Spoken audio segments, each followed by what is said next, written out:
Hello everyone, it's great to have your company as we await the men's mountain bike cross-country event.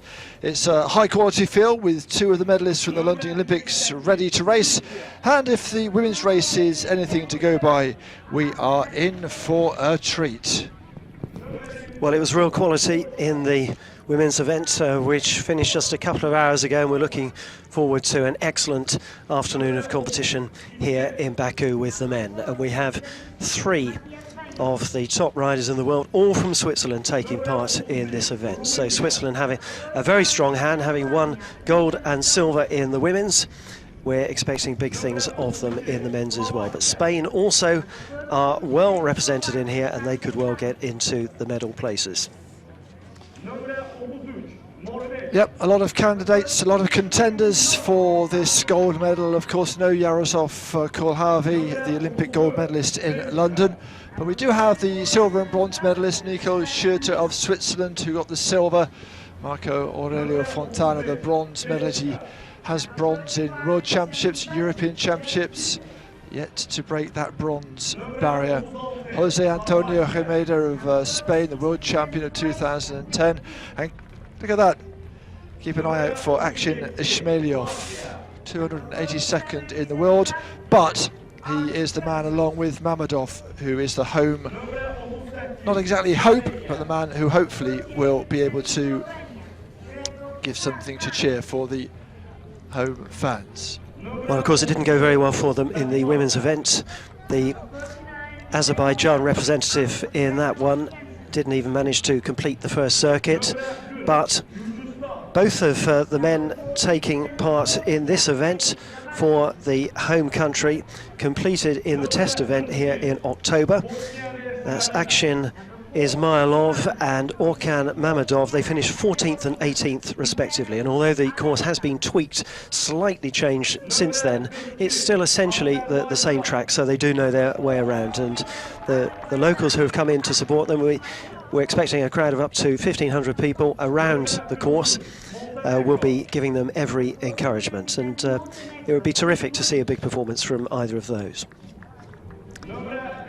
Well, the riders are at the start, and it won't be long before we get underway here. And it's a slightly longer race than the women's event this morning. 2 extra laps, so 1 short one, and then 8 complete circuits of the cross-country course.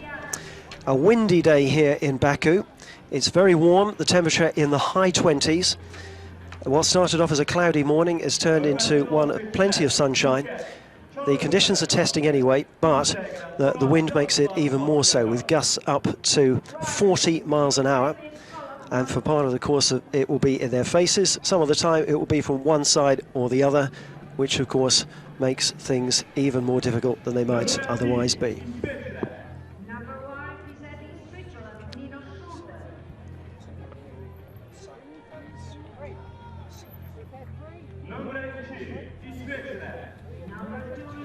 So it's all set up. The leading contenders led by Nino Schurter of Switzerland, 29-year-old, as we mentioned, that silver at the London Games, bronze in Beijing, of course. He was still an under-23 rider. Evelyn Geiger as well. It's very, very strong Swiss setup, it has to be said.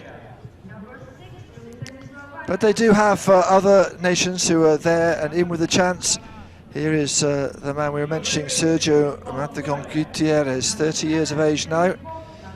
Spoke to him before the start of the race, well, yesterday I think it was, and he was very confident, like the conditions.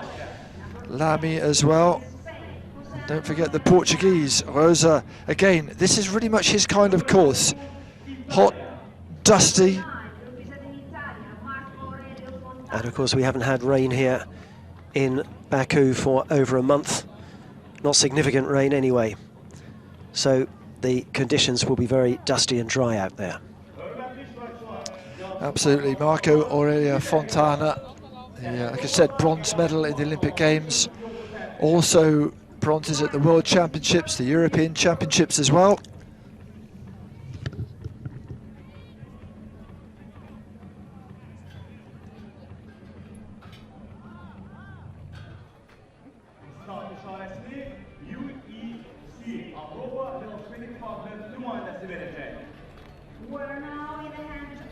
Just seconds from the start of the first short circuit, and then 8 laps of the complete track after that.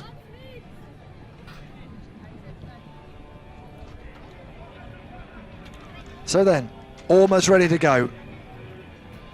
And several waves to go. We've got over 40 competitors in the men's race. There's the man with number 1 on the front, and that's Nico Schurter. Keep an eye out for him. Remember, it was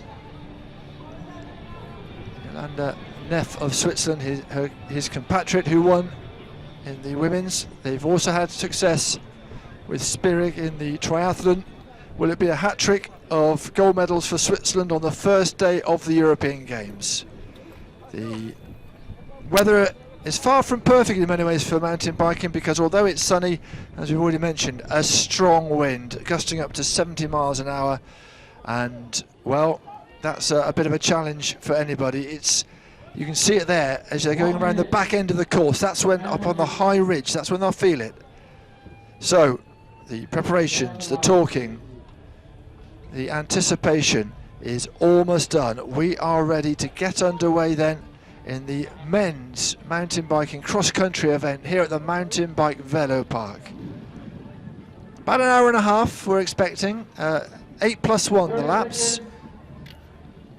That's one little short loop at the beginning, and then 8 laps of just over 4 kilometres, 4.3 kilometres.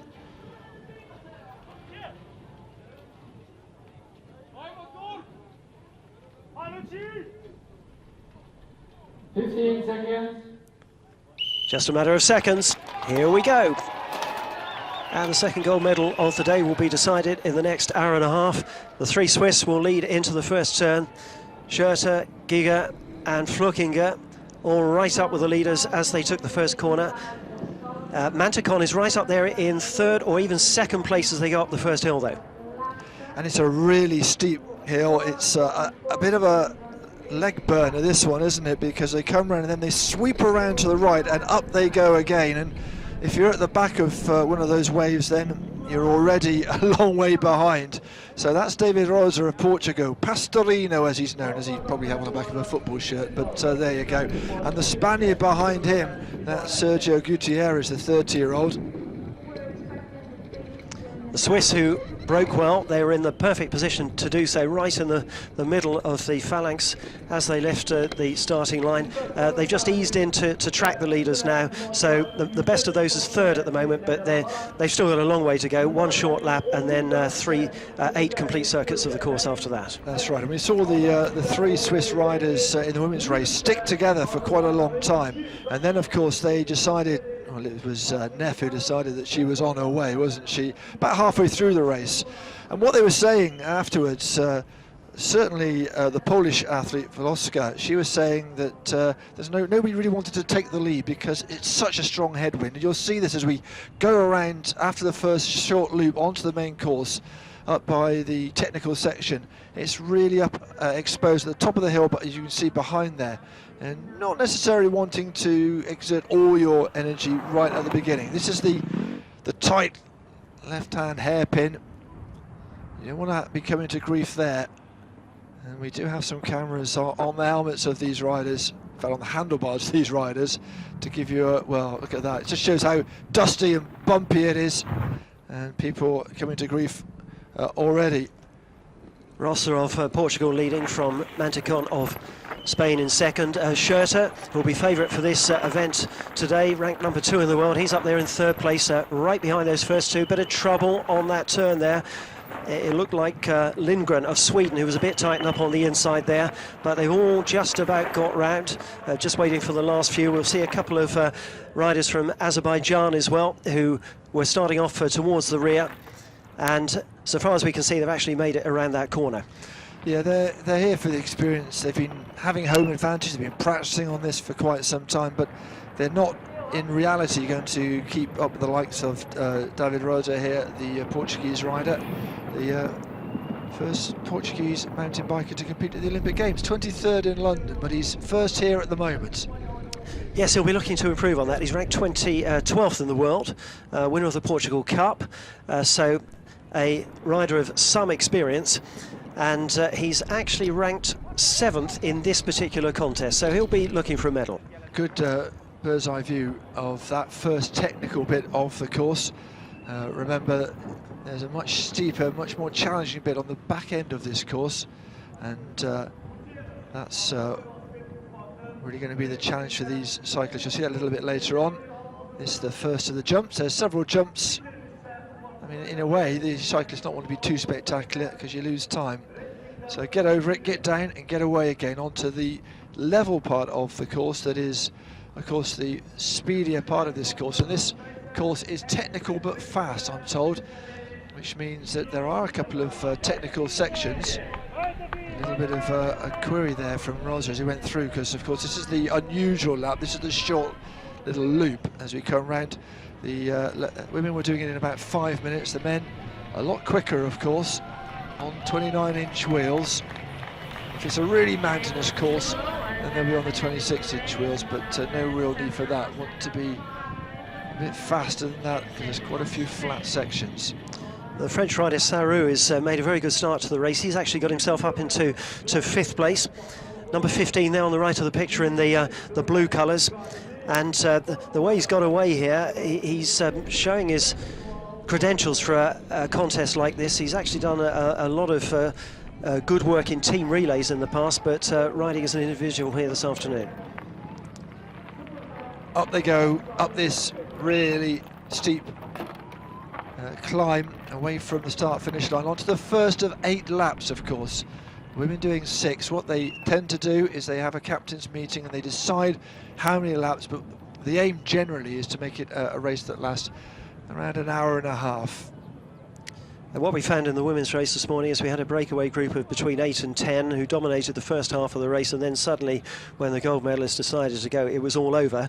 The race for the men here is 2 laps longer because they complete the circuits more quickly, and the idea is to make the race last around an hour and a half. So they're going that much faster, but it'll be interesting to see whether we see more staying in contention for longer than we did this morning.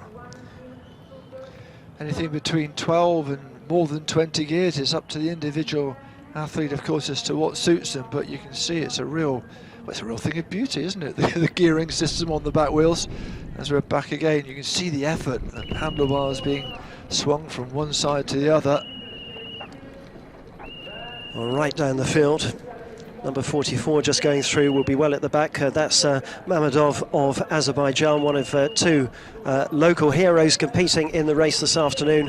And there'll be plenty of people watching all around the country, willing him on to get round the course. Absolutely, just gives you an idea of, well, the brave nature of these riders, because television doesn't always, oh, there we go, and that's a chain that has come off. Just trying to see who that is, but it's the chain's definitely bumped off. Oh, and it's Rosa. David Rosa that was the leader. He's lost, what, 10-15 seconds there. Well, that was a piece of drama, wasn't it? He made a startling beginning to the race, as you saw. He was near the inside as they went into the first turn. That gave him an advantage over the Swiss riders, but that's a calamity for him so early in the race. Well, of course, we thought perhaps he'd had a problem and just run wide, but in fact the back wheel would have locked up there. But look how quickly he managed to sort that out. There is a technical zone where you can get things fixed, but once you're past there, even if you're 20-30 metres past there, you can't go back. You've got to go all the way around this 4.4 kilometre course. As we look at Nino Schurter, Schurter will have been very grateful for that little gift, that misfortune that befell David Rosa.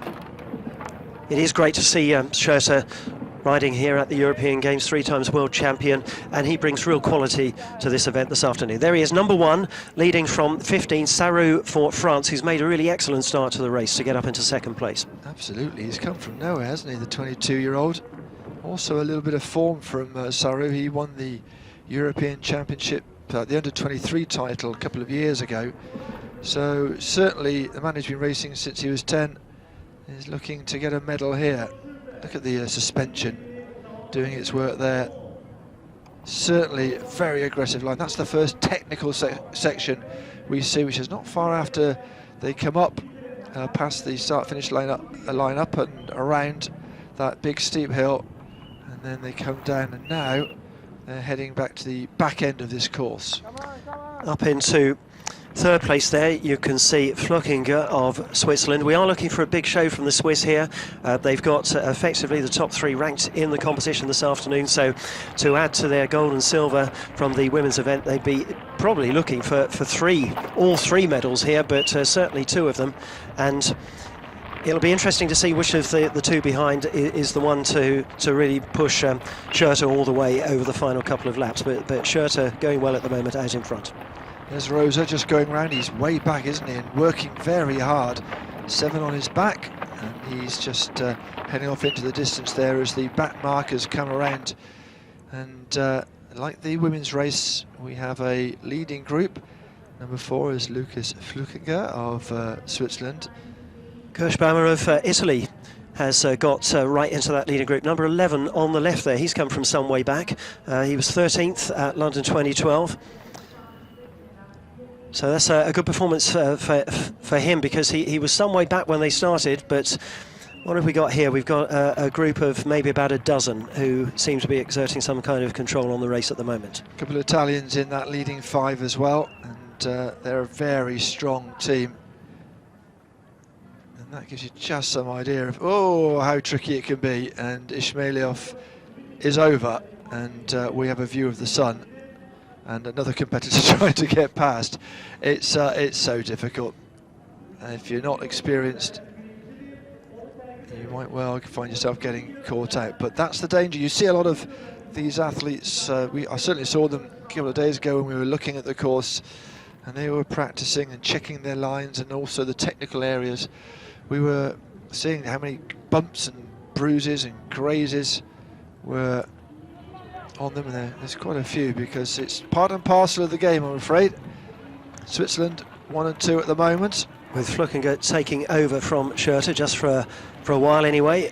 Schurter happy to accept the lead from his compatriot, with Kirschbaumer for Italy up there in 3rd place, and then we have Fontana, another Italian, in 4th. So far the Italians doing really well in this competition. They both got away to a really good start. Down they go, away onto this far end of the course, and out of the saddle and up the hill they go. Flückiger leading the way from the man who is the favourite, I guess, Nino Schurter. And up, this is heading up now. They turn around to head for home up this steep little track with a steep drop off to their left, and then into the first examination by this technical part of the course, where they'll come steaming down and have to make a very quick left-hand turn. It's caught a few people out, it has to be said. Flückiger ranked 8th in the world, compared with Schurter's 2nd, and their compatriot Swiss Giger is ranked 4th. So all 3 of them in the top 10 in the UCI World Rankings, and it would be a surprise if they weren't all still in contention on the final couple of laps here. Well, they are making light work of this at the moment, because it may not look from that camera angle, but it is hellish deep, this one, and it is the most difficult part of the course. But a little twitch there from František Lamy of Slovakia, the 21-year-old. They're getting well strung out already, aren't they? Even though they've not even completed the first of the official laps. Well, this was fairly rocky, but the rocks have been flung away both during practice and the women's race. So it's a very dusty, slidey, slippery, difficult part of the course. And as soon as they come down, they've got to go straight back up again. Now we're up on this high ridge, heading to the second part of this 4.3 kilometre track. This is the first of the main laps. We've had that little loop already.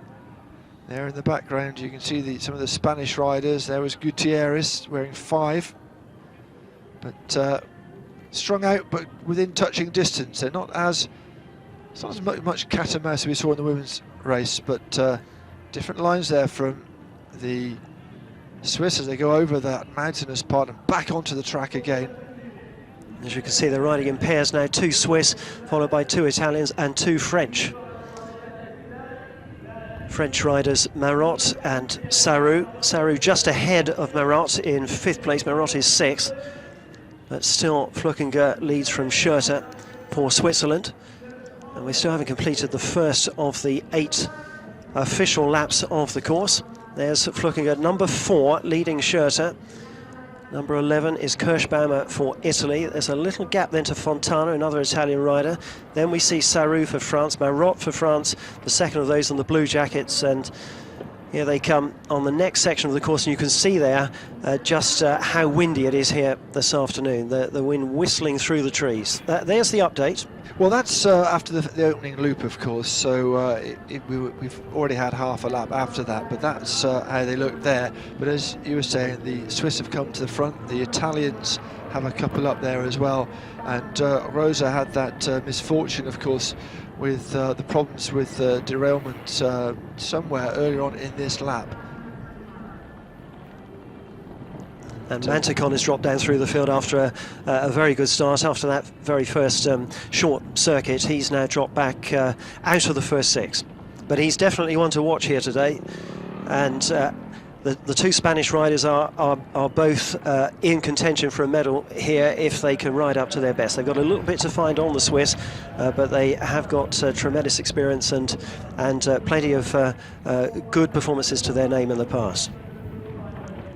So still it's 2 Swiss, 2 Italians, 2 French. Very much the pattern of the first complete lap. And there's that very difficult section, downhill and then the sharp left-handed turn, and that was Gavishelli of Georgia.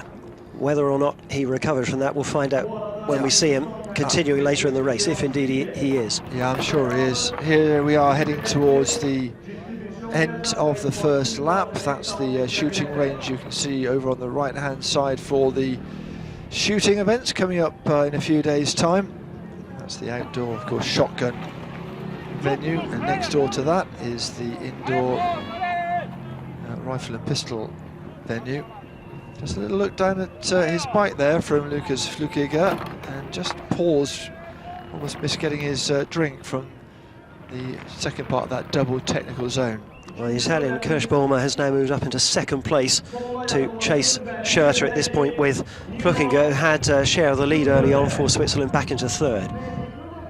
Well, those two have just pulled a little bit away as they come round into the start-finish zone.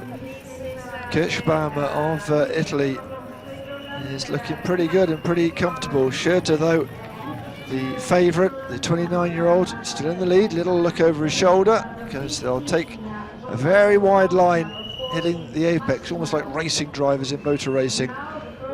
And he's quite happy for somebody else to take the lead. Well, we saw this in the women's race, and it's a little bit like road racing, of course. Let someone else do the donkey's work just for a little bit of time. His wheels seem to be a bit smaller than some of his rivals. Like I say, there are different size wheels you can use. Most of these riders on 29-inch wheels. The wheel size very much an issue in recent years, of course. Riders are going for slightly bigger wheels than they have done in the past, but it's very much a personal preference, and some are happy to settle for somewhere in between, around 27.5. Yes, somebody around there was saying, "Oh, that's just for marketing. That's just to sell the wheels." they like 29 inches. If it's really mountainous, then that 26-inch wheel for speed, for stability. But you'll get better speed, obviously, from the bigger wheel. And there's enough flat areas here for them to plump for that, to be fair. Let's have a look at this again. And this is, a little bit wrong coming down. And this is Ismailov for Azerbaijan. Very unforgiving, isn't it? Well, I think, is that the second time he's been down? Or that was his compatriot, wasn't it? Mamedov, who fell with our camera on board. Well, the 2 Azerbaijan riders here, they both competed in the test event back in October. They both did well. They got round.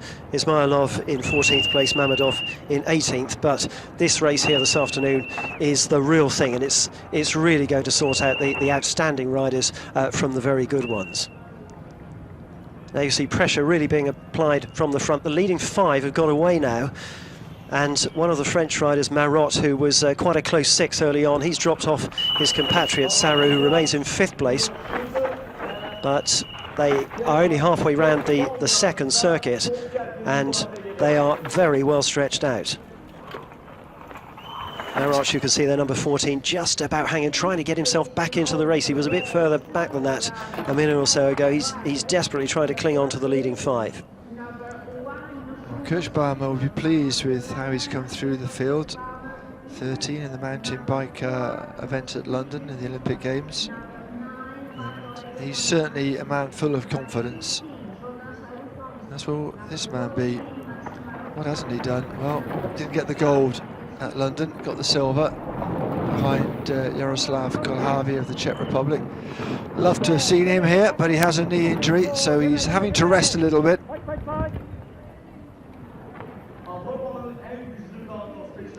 This is the man, ranked 2 in the world, Nino Schurter, multiple world champion. And youngest ever winner of the World Championship all the way back in 2009. He's only 29 now, so still a bit of life left in those legs. Certainly, I'm sure Rio will be on his radar. World champion again in 2012 and 2013. Now, having a competitor like him here in Baku, it really gives great credibility to this event. You know, there are other events on and around this weekend, but this has ranking points for the Olympics, as do some of the others, but this has a medal involved as well, and a gold medal in the European Games. That's nice on your CV, isn't it? Probably saw there Sink of the Czech Republic and also Dreschu of France, who are about 7th or 8th at the moment. They haven't been completely shaken off. They're still in contention. There they are going through there in the respective blue jackets, different countries, but similar colours. And Schurter continues to apply the pressure from the front. He's got 5 immediately behind, then a small gap to the 6th, and then the next 3, and as you can see, after that, daylight. Yeah, great atmosphere here. This is a tricky bit, up and over that bump onto that harder, compacted track. And we've seen in the women's race, oh, you've got to be a bit careful. I think that was that Tiberi of Italy, just almost clipping a wheel and bringing up the rear there. No, that is Tiberi there. He's got himself in touch, hasn't he? He was 9th in the World Championships last year. Good rider on his day, very experienced, age 30. He's really last of those that appear to have a serious medal chance at this stage. Still 6.5 circuits to go, though. Continue then through the wooded section of the course. And out in front, a new leader now, Giga. We haven't seen a great deal of him. He's been happy to track his compatriots. We've got a line of 3 Swiss here. Giga, Schurter and Flukinger. The 3 favourites for the race this afternoon, the 3 top rated. Schurter rated 2 in the world, Giga 4, Flukinger 8th. And as they go up the next uphill section, it's Giga who's having a turn in the lead now. And the 3 Swiss riders are really piling on the pressure from the front here. In the women's event, they were happy to sit about 3rd, 4th and 5th. On this occasion, they are going off in front and making their rivals work right from the word go. And it could be relentless from now on. Still 6.5 circuits of the course to complete. That's Switzerland with the 3 top-rated riders in the race are dominating it so far. And there are some of the others. These riders you see here are a long, long way behind, but they'll have their own personal goals to complete the course. Yeah, for some of these riders, it's just about being here, isn't it? For, getting some experience. There's a lot of young riders in this field, and they will have different goals, like you say, and that won't dispirit them too much, seeing people a long way ahead. The one thing is a bit surprising, you just saw coming out of shot in the foreground there, the Spanish riders aren't featuring at the moment. No, they've got away to a very poor start, actually. They were in a good position to exploit their starting point, because Amida Ramos, for example, he was right in that leading line as they left the starting line. He was okay round the mini circuit which started the race, and then after that he's quickly got outpaced by the others, been left behind, and I have to say that his compatriot Coloma Nicolas has never really been in contention. He's been a long way back from the word go. Up they come then through this back part of the race, the back straight if you like, and they have to come up this big steep incline, and it is steeper than it looks, and then of course get themselves set around here, get their head ready for this big technical area. This gives you a bit of an idea of just how fast they're coming down it as well, and managing to nail it as well. 23.5 minutes on the clock, and we are going at a good lick. That was just about got around, and that's a good effort from Andrej Čink of the Czech Republic, who has come up from nowhere, hasn't he, really? He's getting himself gradually into it. He was in the pack about 10th or 11th earlier on, but he's just got close enough now to give himself a little sense of catching up the leaders. That was Sarrou you saw going through, the 22-year-old Frenchman from Saint-Etienne. Schurter back in front. Giga had a brief go in the lead, but Schurter's exerting control again. Čink is the man who is in 5th place, so he's done well there. And the average speed, this is the average over the course, is up at 22.25 kilometres. It's 2 or 3 kilometres an hour faster than the women. This is confirmation after the first lap. Like I say, things have changed. The Czech rider has come up into 5th place, so he's had a really good second lap. Andrej Čink, he was in 10th, as you saw there, 14 seconds behind, so he's made up perhaps 6 or 7 seconds in that half of the lap.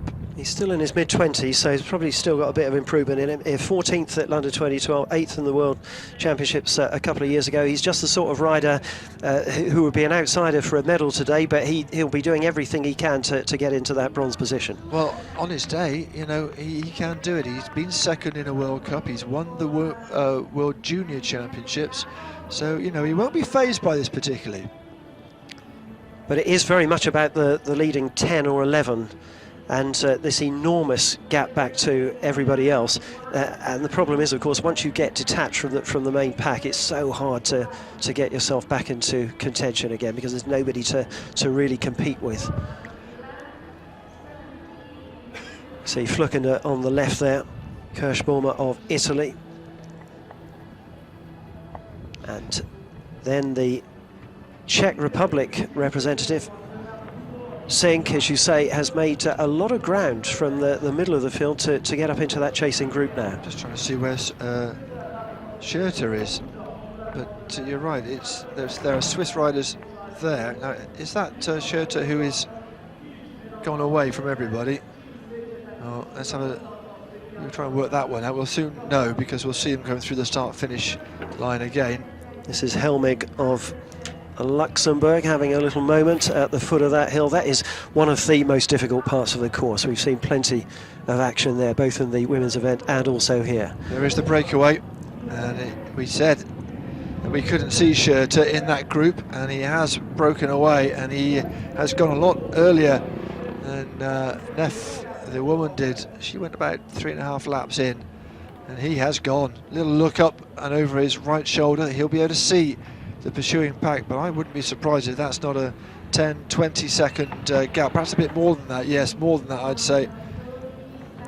And as with the women's event, that all happened very quickly.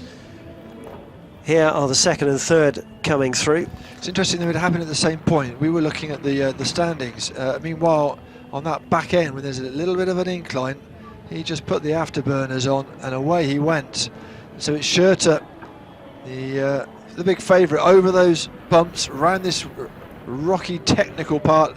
Not that slow though, you just got to keep going, and very soon he'll be dropping down with 2 laps of those 8 ticked off. Well, he's gone such a long way from the finish here. We've got just over 6 laps left to go here, and so he's got to keep this up for another hour, but we saw in the women's event that once Neff went for home, there was no catching her, and he's obviously made the decision to go very early in the race, and his 2 compatriots who were with him, and even they were sharing the lead at one point, in and out of the lead, but they've been left a long way behind. Here they come down towards the finishing point in 6 laps' time. but you can see the enormous lead he's now got. This man ranked number 2 in the world, 3 times world champion, and he really is stamping his mark on this race very early on indeed. Yeah, well, the clock ticks. You can see the split time. We're still waiting for the next competitor to come through. 10 kilometres in 27, almost 28 minutes for that man there, and he's out of the saddle and giving it everything he's got at the moment. There we go, 23 seconds between him and the Czech athlete Flukiger, his teammate, and Kirschbauer as well. So it's very interesting, isn't it, just how much time he managed to pull out there. And how well Sink's going for the Czech Republic. We mentioned he was making ground through the field, but he's actually got himself up into 2nd place now, at the head of that chasing group. Flukiger, number 4, going around that corner. Another one of the Swiss, he's in 3rd.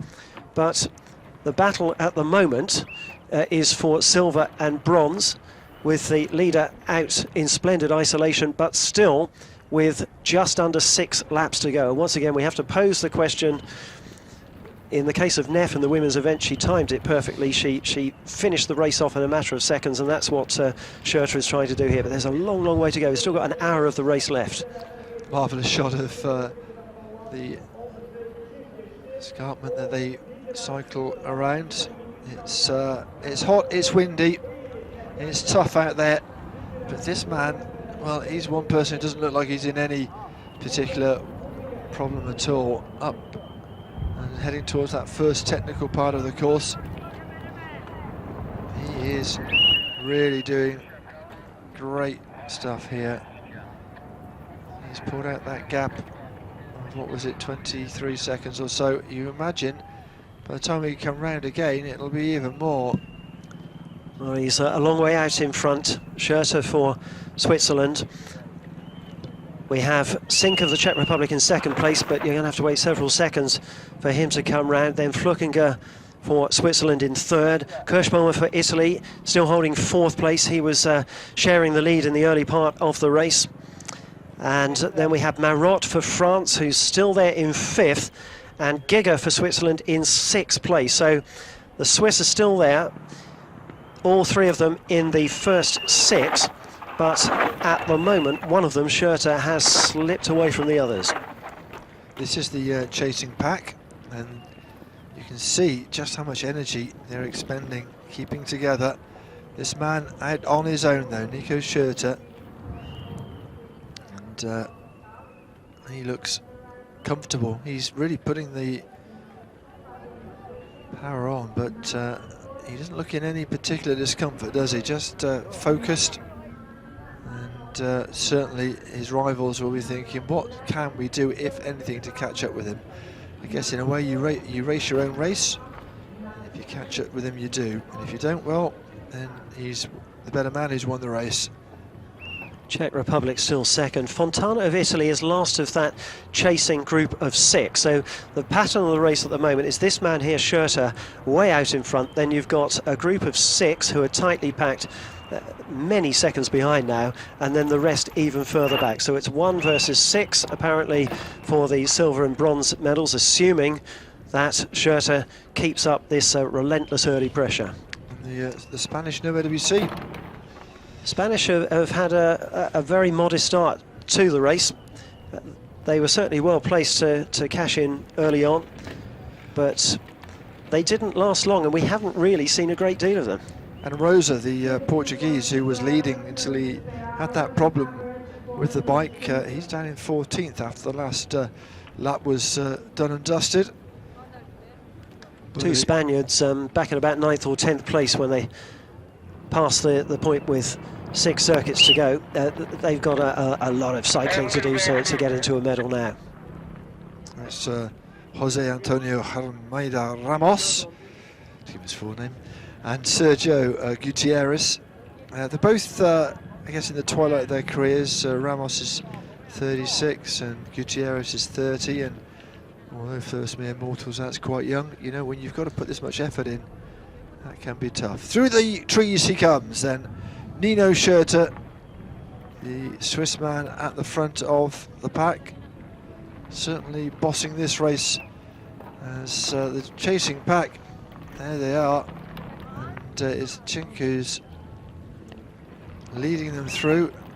After that, I think it was Mr. Marot. Still 6 of them there. Yeah. With Fontana of Italy, the last of them. So the order of the 6 who are chasing this clear leader, we have Zink of the Czech Republic, then Flukinger of Switzerland is in 3rd place overall, 2nd in that chasing group. Kirschbaumer of Italy is 4th, Marot for France is 5th, Fontana of Italy in 6th place, and Giger of Switzerland in 7th. And they have got so much ground to make up on Schurter now. You have to wonder whether, barring something dramatic, seriously dramatic, the race is going to go to the man that was favourite, just as it went to the favourite in the women's event. But there's still a long, long way to go. Absolutely, we've seen there can be mechanical problems. Here's where they can get that fixed. This is the technical zone. And who's that there? That's one of the Swiss riders. Oh, it's Schurter. Now what's going on there? Oh, he's taking a break. Has he come off at all? It's hard to see. Well, something has happened there. He stopped at the technical zone to get some, I don't know whether they've changed a wheel or something. We'll have to try and get clarification of that. But all of a sudden, the chasing pack are a little bit closer. And, well, we could see him there whilst he was waiting, just getting some water, calm as you like. But there was obviously a problem, and that's the technical zone where you can, and perhaps that's why he tried to push out such a lead so early on. But he certainly had a problem, and he certainly had to get it dealt with. And, well, like we said, perhaps not such a clean-cut race after all. We've got a race on our hands again, in dramatic circumstances. Pressed by Kirschbaumer of Italy now, as they go up the next uphill section. And, of course, it makes the race much easier to watch now because they're much more closely spaced than they were before. But he did look very calm about the whole thing, didn't he? He timed it to perfection, to do whatever he had to do, just in time for the others to arrive and him to set off still in front. But right behind, Kirschbaumer is pressing him up the hill. Yes, the man who likes skiing, the Italian, he'll soon have a chance to go sliding down this hill. Slightly different set of apparatus. The question here is don't get too close to the man in front of you, because if he has a problem, you're going to have a problem. Look at the bits of debris bouncing down this hill. Imagine what this would be like in the rain, goodness me. Yes, it hasn't rained seriously in Baku for 4 or 5 weeks, and you can see how dry and dusty it is here, and the wind, of course, and the sun, the combination of all those things make for conditions that are very arid here this afternoon. But Schurter continues to lead. He has a look round to see where the others are. Earlier on he would have needed a pair of binoculars, but not anymore. Kirschbaumer, number 11, is pressing hard. Flukinger, the other Swiss, is right there, a very close third now. Just going through the picture is Miltiadis of Cyprus, and a long, long way back. He would have been one of the last to begin, and I would think that he would be one of the most likely ones to be caught by this leading pack at the other end of the field. Absolutely. Just checking on our local athletes, we saw Mamedov go over with our camera on board, and he's already being flagged as did not finish, which is a shame. But that's how it's looking. Well, he was 23 seconds ahead as we went through after lap 2, but he obviously had something happen, some problem or another. I wonder whether he'd had a fall, but there's no injury that you can see. But he had to have something done to his bike. We missed it from our commentary position. Our cameras couldn't quite pick up what was going on, but I'm sure we will get to the bottom of that mystery, even if it's in the interviews afterwards. But, you know, if you have that problem, you're still in first place. It's far from a disaster, and he's got his teammate right behind, in fact in front of him now. So it's Geiger from Switzerland who is in front. He's come through the pack as well. Wasn't in the races to begin with. He was 6th at the beginning of this lap, so he's come through as well. Yes, he got himself hidden in that chasing pack in the early part of the race, but gradually moved through that pursuing bunch of 6 and has now got himself to the front from Schurter and Kirschbaumer for Italy in 3rd place. Remember, Geiger is world rank number 4, so he's no slouch, and he'll be good competition for his teammates. 1 and 2 then, they are numbered in their kind of where they think the rank will be. We just saw Schurter in slow motion. And that there was a quick, brief look at Jeff Leuyten of Belgium, the 22-year-old. Belgium have got a couple of riders in the race, but they've always been well back from the word go. This is Gutierrez and Ramos, the Spanish riders, being followed quite closely behind by Hugo Derkjau of France. Well, so good to get a glimpse of the 2 of the 3 Spanish riders there, because we haven't seen a great deal of them in the race so far. They quickly got themselves well back in the field, and they've never managed to get themselves into serious contention. But do remember, we still have 5.5 laps to go. And this lead is chopping and changing as we go along. You'll see the Swiss were at the front. Geiger has dropped back a bit. Kirschbaumer's back up in the mix. Here they come. 40 minutes almost gone on the clock. The clock doesn't really matter. It's all about where you finish here. Gives you an idea of how long there will be to go in the race. It will be around an hour and a half. Both the women's event and the men's event are designed to last approximately that time. That meant that the women's event was 6 laps plus 1 short lap to start with, and the men's event 2 complete circuits longer. Nice panoramic view of the lake beyond and the northwestern suburbs of Baku, one of the farthest flung venues, but still not too far away for people to come and see what's going on. Schurter's back in front, and once again chasing, once again applying pressure for the 2nd time in the race. Schurter leading from Kirschbaumer. Kirschbaumer is the man who's going with him, but looking at Switzerland still close.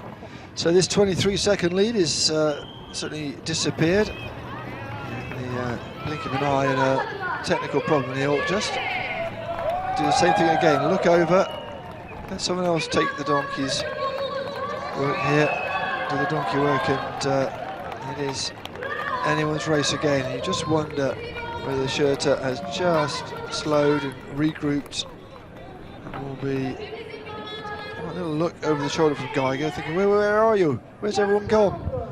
Well, that's the answer. They are behind you, but they're going to let you lead up this hill. All very close, and check the Czech rider in the mix as well. There's a good view of the leaders, and there's a back marker who's about to be lapped as well. That's 5 out in front now. One of whom is Schurter, but happy to let Geiger take over in front. Kirschbaumer for Italy in 2nd. Then we have Flückinger.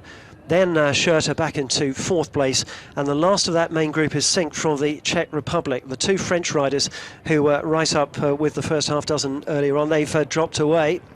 Ooh, and a little bit of a dismount there. That's from the leader as well, and it's not been all plain sailing for Schurter in this race. Up at the front, here's Geiger. Kirschbaumer alongside him. Well, Schurter, certainly the last few minutes have been a little bit troublesome, to say the least. There was one point when it looked as if the race was already over, but now we really do have a seriously exciting race on our hands. And if he manages, that's Kirschbaumer. Yeah, again the pressure's starting to tell. Well, these athletes, like many cycling athletes in different disciplines, they are clipped on slightly differently to some of the others, but they are clipped on underneath on their shoes, and you can see there a little view of it, and yeah, it can become dislodged. You can see the amount of pressure that goes through the legs. They've got very good suspension on these bikes. And Schurter's got himself some way back now, 5th. But still with that leading group, and only just behind Sink, who's in 4th place. There are 5 of them, a long way clear of the others now, but Schurter, from his dominant position early on, has had a couple of blips, and he's allowing the others to go off in front and do the hard work for him at the moment. Still just under 5 laps to go. Geiger, number 2 for Switzerland, chased by Kirschbaumer for Italy, who's having a great ride round. Well, this is flying by, isn't it? They are 3 or 4 kilometres an hour faster than the women. Not too much, but enough to make an extra couple of laps. I love that shot. You just see the chain for a start, just flexing as they go over the jump. So, less than 5 laps to go. Of course, this lap is well underway. They head out to the west, to the far side of the course. And yeah, Schurter just getting a little bit of drift of these leading 3 at the moment. And Sink, the Czech Republic competitor, who done really well in the first half of the race, he's just starting to feel the strain now, and he's dropped off those leading 4. But he's in 5th place, but getting a bit remote. Schurter with a bit to do to catch those first 3 now. Plenty of time to do it. There goes Kirschbaumer. There's a very large Swiss contingent breathing down his neck. You think it was Schurter and Geiger going through 1st and 2nd. Just keep changing this lead. Bit of straight stretch for the men to perhaps try and open up a bit of a gap. 3 Swiss in the first 4, the other is an Italian. Czech Republic in 5th, just coming into the picture there in the blue colours, and not completely shaken off yet, is he, Sink? He's starting to get back into it again. Yeah. He's been there or thereabouts. Bearing 17, chasing the first few. But everybody else a long, long way behind. They have got themselves sorted out very early on in this race. The 2 French, Marotte and Sarrou, who were about 5th and 6th early on, they've dropped a long way behind the first 5, who are now tightly packed again. Yes, well, Schurter has taken on responsibility. Remember, this part of the track, you can pull away a little bit, but it's the back end, the part of the track where you're heading back towards the finish line and you're up on that ridge. That seems to be where the athletes make their breaks. But these 5 having to struggle to eke out any advantage. And Schurter up off his saddle onto his feet, trying to keep driving forwards. It's worth looking down the field to the ones who haven't really featured so far. Manticon of Spain, Lamy of Slovakia, we haven't seen much of him. Rosa of Portugal, of course, he got away to a flyer and then he had that mishap and he quickly lost his place, hasn't been seen again. Hermida for Spain, one of the icons of mountain bike racing, and Fontana of Italy, who was there for a while, but he has left the representation for the Italians to his compatriot Kirschbaumer, as he's dropped back through the field as well. Well, Geiger takes it up, Schurter following, and the Italian Gerhard Kirschbaumer, Jerry to his mates. The 23-year-old is in 3rd place at the moment and has come up through the ranks. He was given the number 11 bib, wasn't in that first wave. In fact, only just in the 2nd wave of riders to leave. He has done well for himself. You can hear on our effects microphones just how strong that wind is.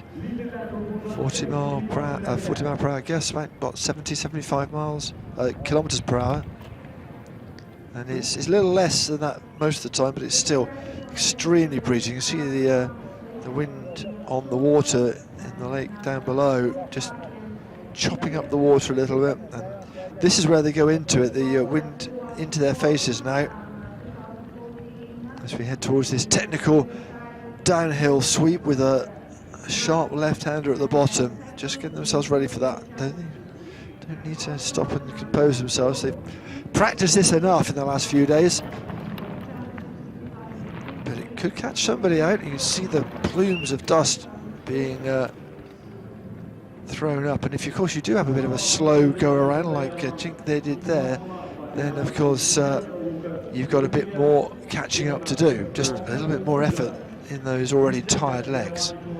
He's done well, though, hasn't he, to keep amongst these here. He is a talented mountain biker. He competed at London 2012, finished 14th there. Good effort at the World Championships a couple of years ago when he finished 8th. They're 25 years old, so probably just about at the peak, maybe another couple of years, a bit more experience, but he's doing extremely well here, and you can't rule him out of a medal here. In amongst the three Swiss who we expected to see dominating the race, and the sole remaining Italian in contention, with these 5 pulling clear. But a great round so far by Sink for the Czech Republic. That's the standing after that last lap. Of course, we're halfway through the latest lap, so the first 5 very interchangeable as it is at the moment. It seems to be a first 4 now. Who have we dropped? Sink, I think it's Sink. there he is. Yeah, there he is. He's just about hanging on, but you feel that it's quite hard work for him to keep there, because every time he catches them up, they then put on an extra spurt and get away from him again. You can see how hard he's having to work on this section here, just to stay in touch. But it's so important for him to hang on to their coattails, because the moment they drop him completely, it's going to be impossible to pull it back again. Well, he didn't take the technical sections cleanly as he would have liked them. Again, a little bit like Formula 1 racing. If you come into a corner and you don't carry the speed out of the corner, you're going to be in a bit of bother. And same in mountain biking. If it's a really tight technical corner, you can make or lose time. But look, he's back up on the back wheel of Gerhard Kirschbaum of Italy. So that's how far behind he was. But he's made that up now. Fabian Geiger, the 27-year-old, leading the round in this shot here.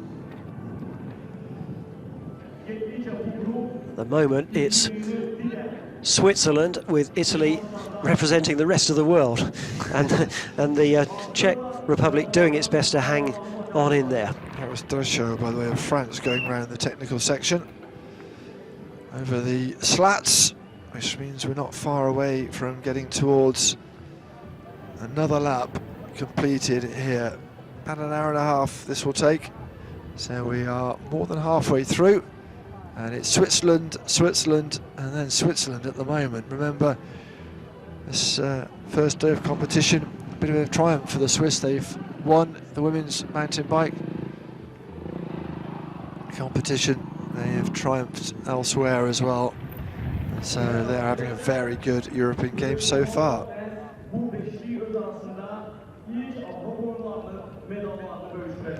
Well, it's been a great day for the Swiss so far. The first gold medal of the European Games, and also the first silver medal going to Switzerland. Now, there we see Coloma Nicolas for Spain. I haven't seen a great deal of him, and also Rosa for Portugal, who got away to a really good start, then had a mishap and has dropped back into the middle of the group, a long way behind the 5 leaders. Now the Swiss starting to turn the screw. They certainly are. We had 5. I think it might not be long before we have 3. Well, keeping up with him, Sink and Kirschbaum, the Italian rider, in the Azzurri blue, of course. But you're right, they are certainly putting the hammer down now, led by Fabian Geiger, and the favourite, the 2 times Olympic Games medalist Nico Schurter, not having it all his own way so far this afternoon here at the Baku mountain bike velo park, the only velo park of its kind in the country, built especially for these games. Now we come round to the starting point again, which will also be the finishing point. But halfway around the course, and Swiss first, second and third. If the Swiss are to win all 3 medals, and of course that's not a foregone conclusion. The question is, in which order are they going to finish? The world rankings suggest Schurter, who's second in the world, Geiger in second place, he's ranked 4th, and Flückiger, who's ranked 8th with the bronze medal. But the way things are going at the moment, hard to put an order on them, and we mustn't rule out the Italian Kirschbaumer as well. Cherry's going really well. He put a bit of a spurt in there, doesn't want to be written off by the Swiss, and once again I think he was 3 seconds behind, a little bit behind going through the timing trap. Make sure he is caught up this hill.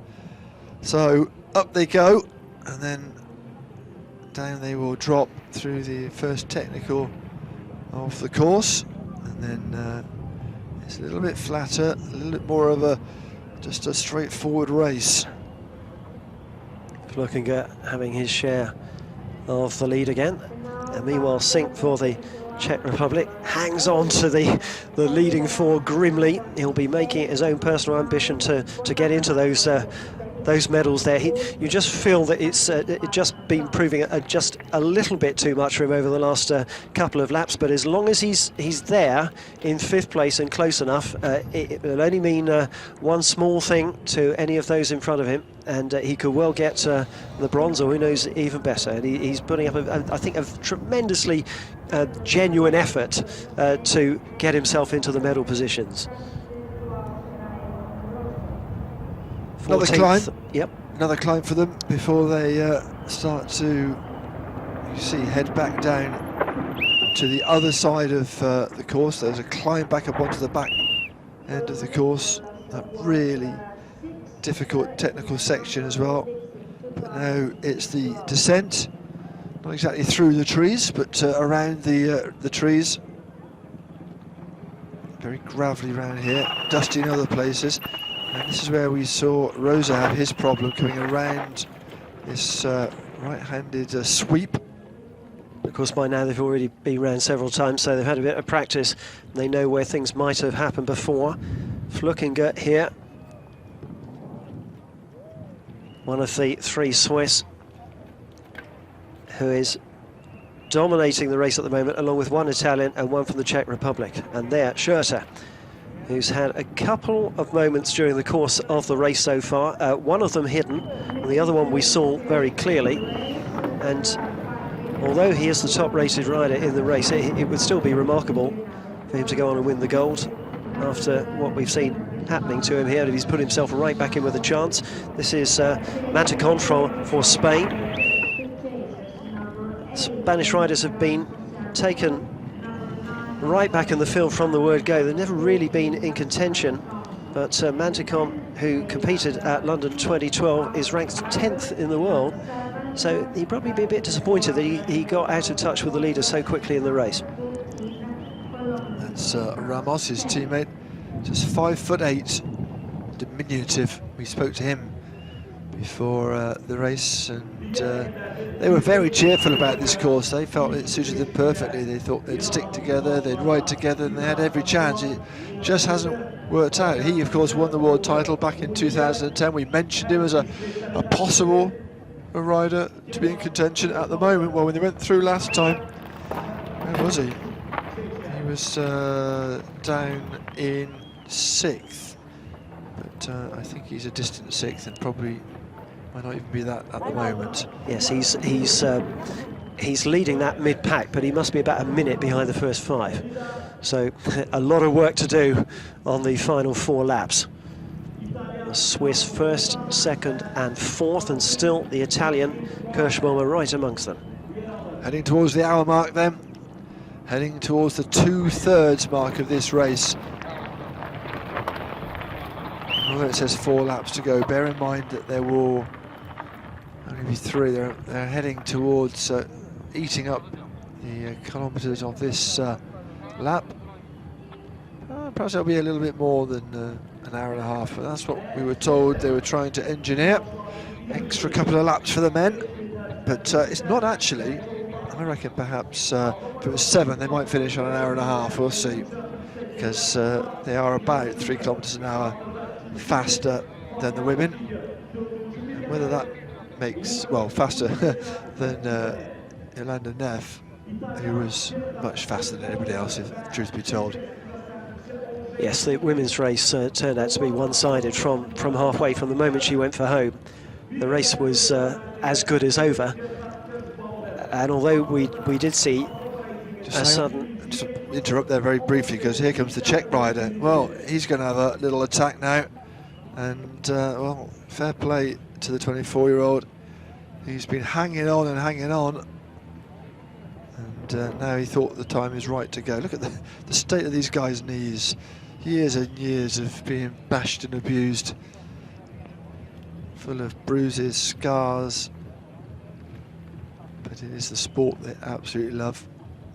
And it's all part and parcel of it, I'm afraid. And they've created a very interesting course here, which is full of challenges. He's in front, so that move by Sink paid off. He wanted to be in front, and from being at the back of those five, hanging on, he showed that it was worth all that determination, because he's now got himself ahead of the three Swiss riders, at least for this point of the race. It still looks pretty fresh. He's looking to extend a lead here, isn't he? Well, we saw about halfway through the women's race the decisive break, and we were thinking perhaps he wasn't up to even challenging for a medal, but all of a sudden he's decided now is the time to make my statement. So Andrei Schenk, he is ahead, but being chased down and kept within distance by Lukas Flukiger of Switzerland. And this is the best part of the track for my money. Swinging around, then a real narrow bit of track. You can't go too far left, you'll end up tumbling down the other side of the mountain. And then a sweep to the right and downhill. And he didn't get this quite right last time, so a little flick of the wheel. Oh my word, that was Flukiger who lost all momentum, and little Concertina behind them, between the other Swiss and of course Kirschbaumer. So around goes Sink. An hour gone in this race. He's still not too far ahead of everybody else. This is going to be cat and mouse, isn't it, at the moment? It's been hauled back, the danger, by Flukiger. And that's Geiger of Switzerland. Schurter got caught up a bit, didn't he, in the backwash at the top of the slope there. The race hasn't gone perfectly according to plan for him, but at the moment he's still in there fighting. He's still got a great chance of getting the goal. This is Emil Lindgren of Switzerland, of Sweden rather. Been a pro for 11 years now. Actually, Lindgren said, "I'm a dad to two sons. They both like bikes, both like motocrosses into that as well." He's a man who just gets his kicks from anything on two wheels, and it looks like his sons have no choice but to follow. I wonder if we'll be talking about them in 20 years' time. Yeah.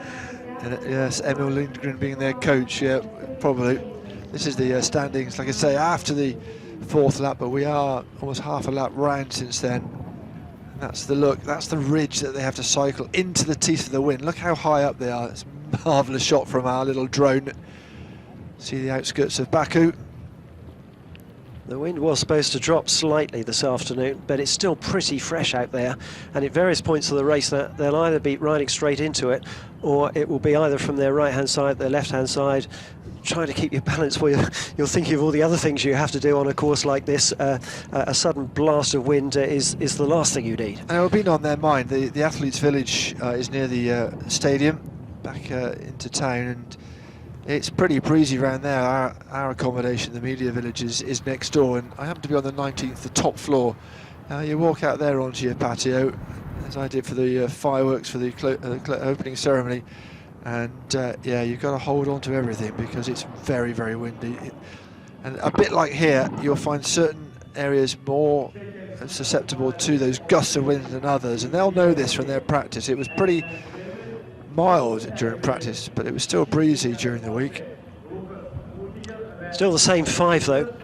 There's nothing coming from behind here, and although we have the likes of Omida for Spain, Marot, for France, Fontana for Italy, and Manticon for Spain, all running in the middle of the field. Dreschu for France, Coloma Nicolas for Spain as well. Rosa for Portugal, who was up there earlier on, and then had a little moment when he had to stop. But all of these are a long way behind the five you see in your picture at the moment, led by Sink from the Czech Republic. Yeah, well, he was hanging on to this five, and now he's leading them. That's a great shot as they sweep down from that far end of the course. As you're looking from the stands, from the start-finish area, over onto the course, it's at the right-hand side. And as they go through for another lap, they'll then head up to the left-hand side and sweep a long way out down by the lake before they climb up onto that ridge again. It's a fabulous course. It's a long course, over 4 kilometres of course. They're already well over 20 kilometres into this race. That's the mid-division coming through, but it's a very remote mid-division. Yes, that's Gutierrez and Merod of France. This is the riders in front, already into that final few bumps before they get close to heading into another lap ticked off. I like this bit here.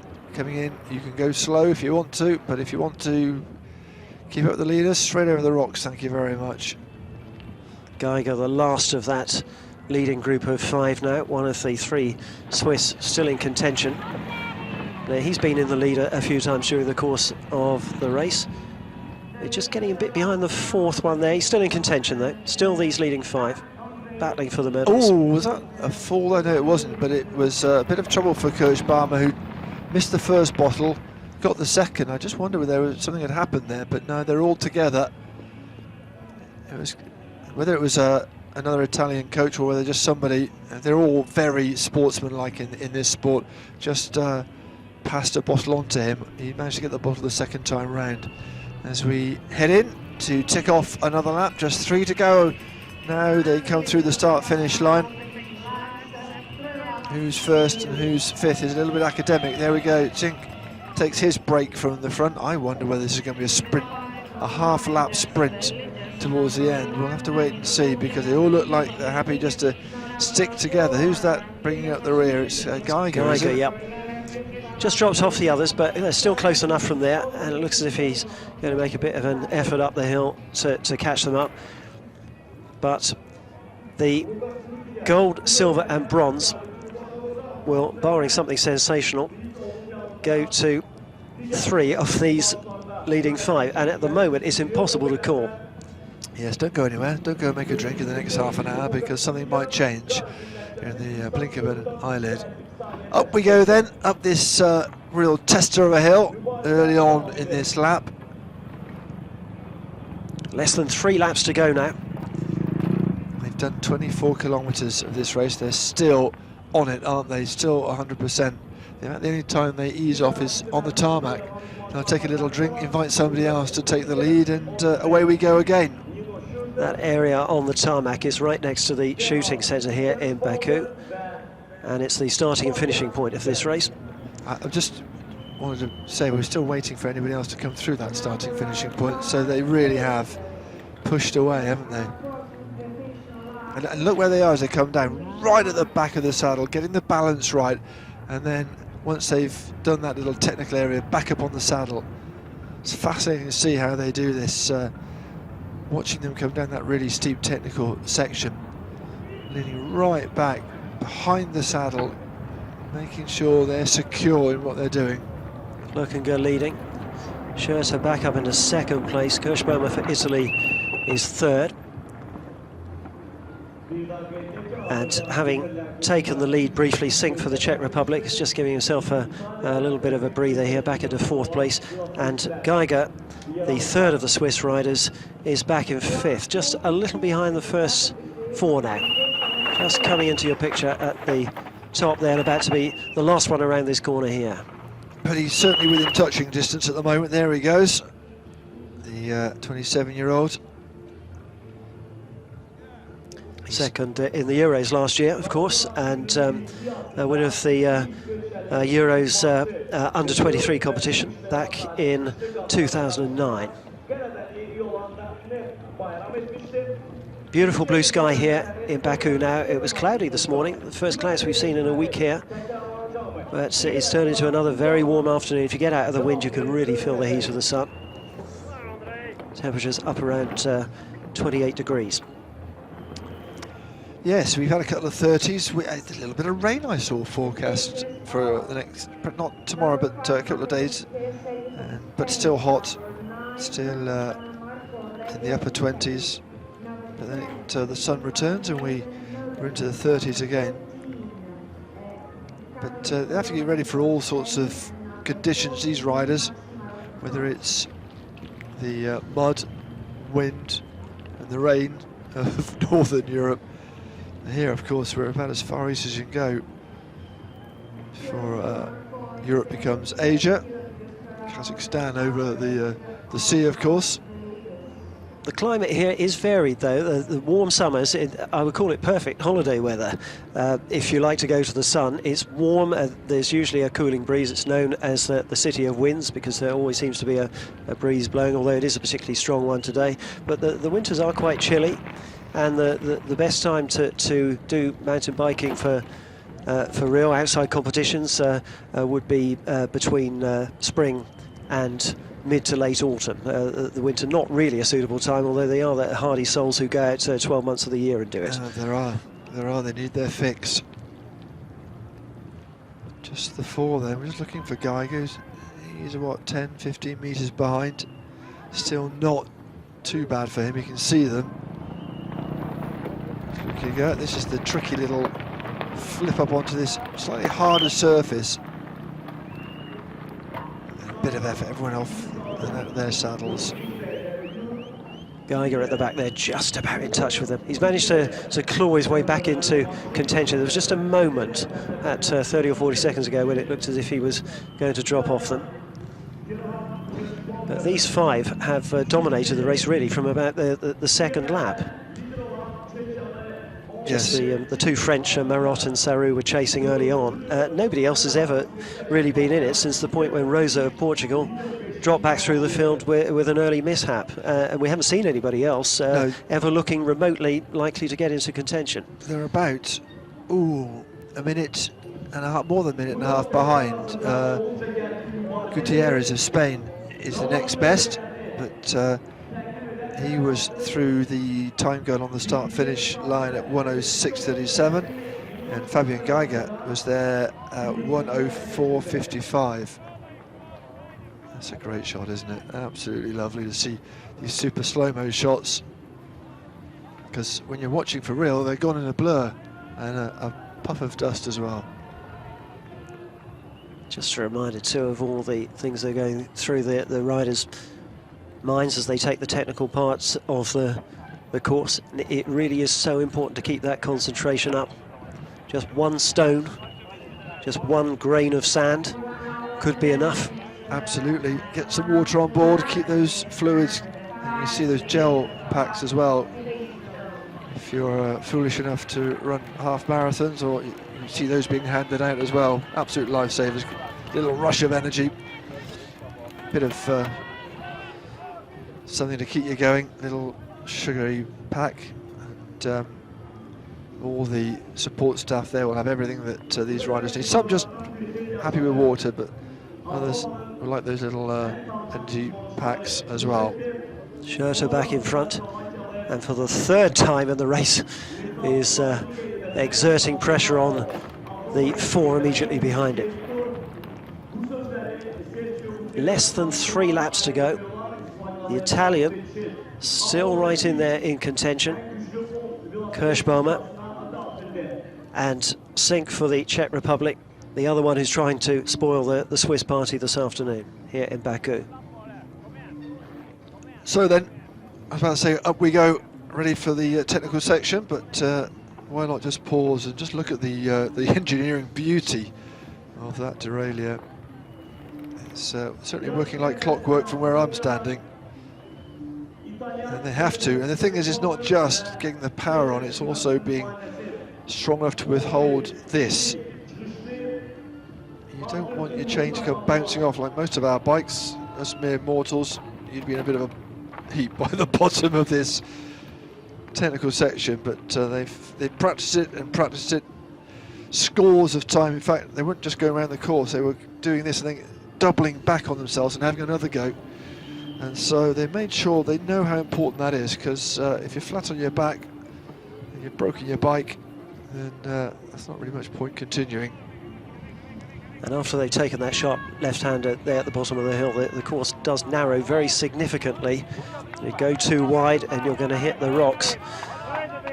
So many challenges posed to the riders on that part of the track. I don't know if you spotted Orkun Mamadov, who did not finish, and you can see why. He's actually up watching at the top there. I'm not quite sure what happened, whether it was a problem with the bike. Look at this marvellous view, and that's the rather awe-inspiring drop that is just to the left-hand side of these athletes. They won't be worrying about that just yet. And is this another break? This is where the breaks tend to happen, on this ridge towards the second part of the lap. And is that Schurter who's made the break? It's kind of hard to see. There's somebody else in front as well. Anyway, we'll get confirmation of that, because we're not up on this ridge, so we can't quite see. We're waiting to see who's coming through, and it is Schurter. Well, he made the break here last time, again exactly the same place, and well, it seems to be the place of choice to try and break the will of your opponents.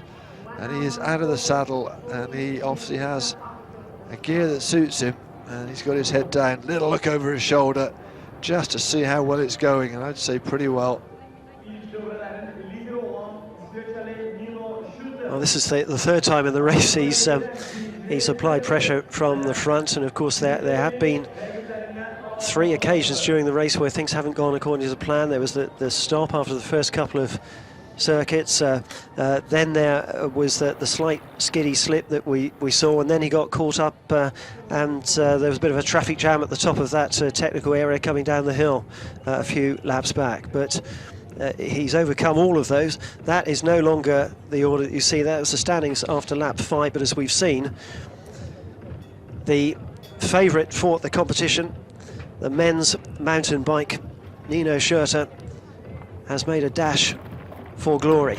And that is the 4 that are trying to chase him. They're pretty close together. I thought perhaps another one had made a break, but this is the leader, and it is Nino Schurter, the man who was the favourite here to take a second gold on the mountain biking cross-country course. About a quarter of an hour to go. A little look at he's trying to find out where his chasers are. I'm not sure he knows just how far away they are. There are some points of this course where you can work it out, but when he's coming to lap somebody, that's always quite good. It helps pull you along when you're coming to overhaul somebody. We've got just over 2 laps of the course to go now. Over the rocks here, heading down towards the start-finish line again, and it's been a perfectly timed sprint. He's done it once, he's had to regroup and do it again, and all of a sudden he looks in control again. He'll take the water at this stage, more just to cool yourself down than to take on liquids. A dusty camera at this stage. This is a decisive move, though. Is this the gold medal winning move by Nino Schurter? And as we saw in the women's event, with just a couple of laps to go here, in the case of the women it was 3 laps. A move like this can be impossible to pull back as long as everything goes fine from now on. Well, he's not slowing down this lap, is he? And there's no group with which to work. He has decided to go 2 laps to go. Keep an eye on that split clock, see who's going to be coming through after him.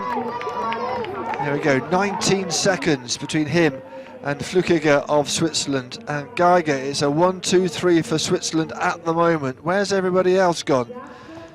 Well, the other 2 were Kirschbaumer of Italy and Sink of the Czech Republic. They were the other two making up that leading group of 5, but they've been left behind. We'll count them through. 20 seconds behind the third place Geiger for Sink and Kirschbaumer. Well, they're together, of course, but that's a big ask to get themselves back into medal contention. 20 seconds, 2 laps to do it. But this is the man. This is where he had that mishap. He came out of the pedal, but not this time. There'll be a long time before any others come through the starting and finishing point with 2 laps to go. The 5 medal contenders are the first 5, and the Swiss, who have got first, second and third place at the moment, having won gold and silver in the women's event, are heading towards a clean sweep if they can keep this up. No surprise that the average speed has gone up a notch after the break in the last lap from this man here, Nino Schurter. He has so many medals on his roll of honour. 13 times World Cup winner, Olympic silver, Olympic bronze, world champion 3 times. And rated the second best in the world, with the number 1 absent here today. So a very obvious contender for the gold medal, but this at the moment is a gold medal winning performance with just over 1.5 laps to go, and he has opened up a very clear gap between him and the silver and bronze positions. You see Flückiger going through there in second place, Geiger in third, number 2, the 3 Swiss, first, second and third now, and the Italian and the man from the Czech Republic, Sink, who gamely stayed with them for the first 6 laps of the course, are just finding it a bit too much now. Yes, again, you look at these super slow-mos and he looks really comfortable, really in no discomfort whatsoever. His muscles, I'm sure, will be burning, but he's used to that, and he is looking very good indeed.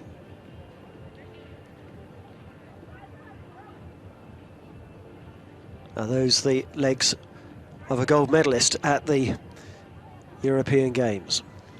Well, like all the athletes we've seen in these super slow-mos, they're slightly pink from the amount of sun they've been exposed to in the last 4 or 5 days.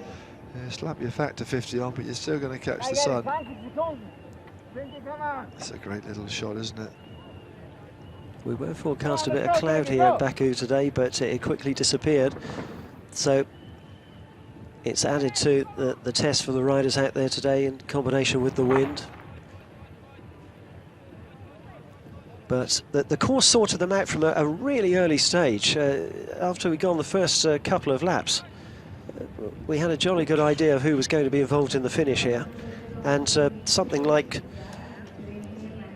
80 or 90% of the riders who started have never really featured in the race.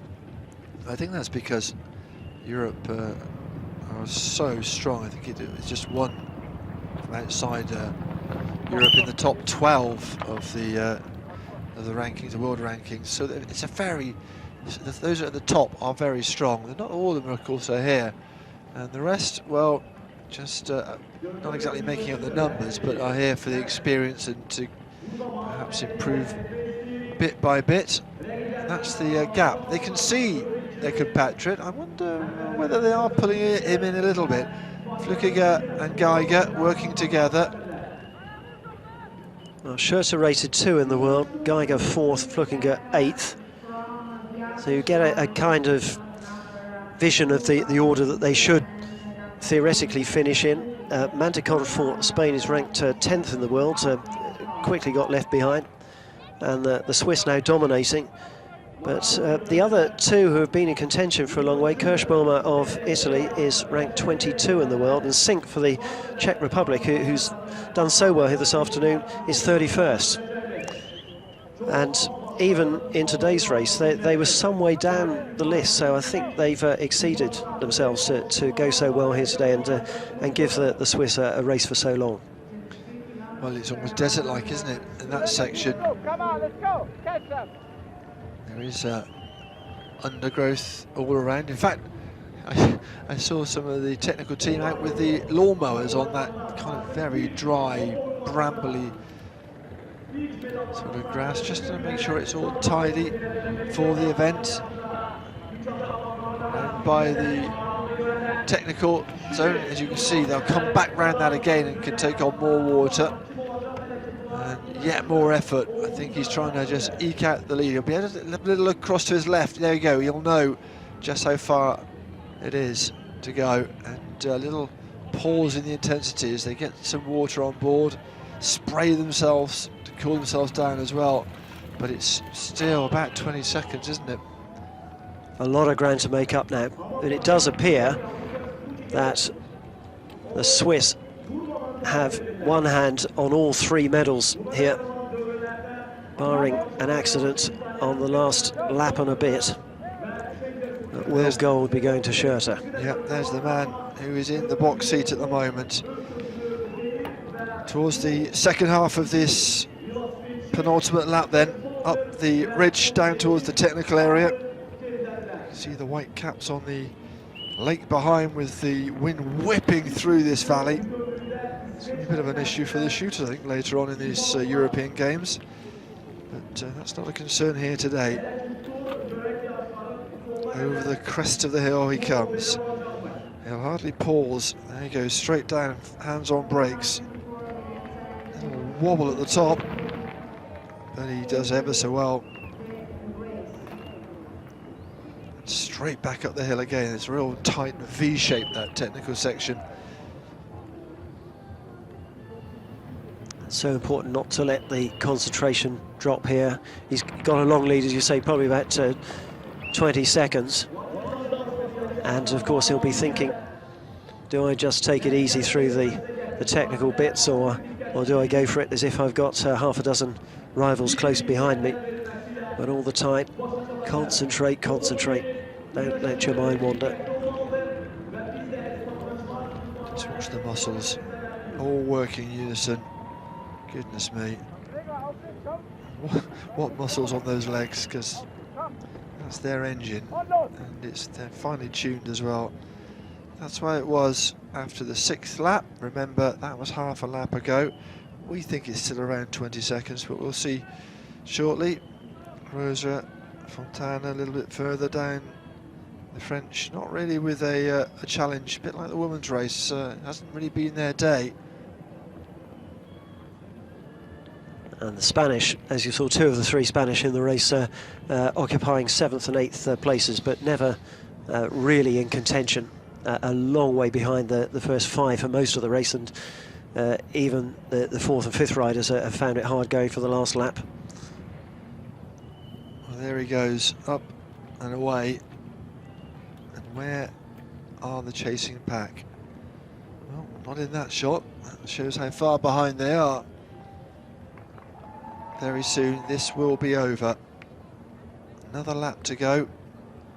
Perhaps a little bit over an hour and a half of hard yards. There they go. Well, that's more than 20 seconds by my book, I'd say. The shot from above this marvellous velo park here in Baku.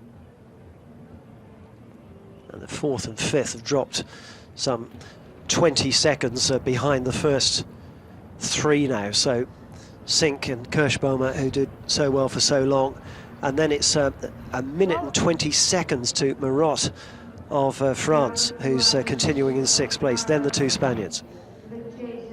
Away goes the leader, Nino Schurter, heading through a little technical section before they sweep into the stadium, of course. This is the wide expanses of that far end of the course on the right-hand side as we look at it from the start-finish line. And you will just relax a little bit before you power back uphill through that gravel again. And the race following a similar pattern to the women's earlier today, insofar as you had a number of them in contention. In the case of the men, it was 5. In the case of the women, it was slightly more for a bit, and then a decisive move. In the case of the women's event, it was 3 laps from the finish. In this case, it was slightly less. But if he keeps this up for the final lap, then the two racers have enjoyed a very similar kind of pattern. Well, he's not so far ahead as Neff was in the women's race that he can relax a little bit, not until he's back down. You can see the finish line. He knows that his compatriots will be doing all they can to haul him in as we head past that technical area again. Just take on some more liquids. Very soon, round to the left, and then go round to the right, and sweep down into that start-finish area. And our last lap would have started. It will be over an hour and a half, but not by much. One more lap to go. Somebody's getting the bell in position. Yes, we like the bell very much, especially cast for one of these games. There, you can hear it ringing. There it is. Best job for the volunteers, that one. Keep an eye on the split time again. Keeping the pressure on. I think it's over 20 seconds between him and Flukiger and Geiger. 20 or so seconds before. And you can hear them. There you go, just over 20 seconds. So Flukiger in the silver medal position at the moment, but still hasn't secured it. Geiger in 3rd. And nobody else has yet crossed the line with a circuit left. Final lap.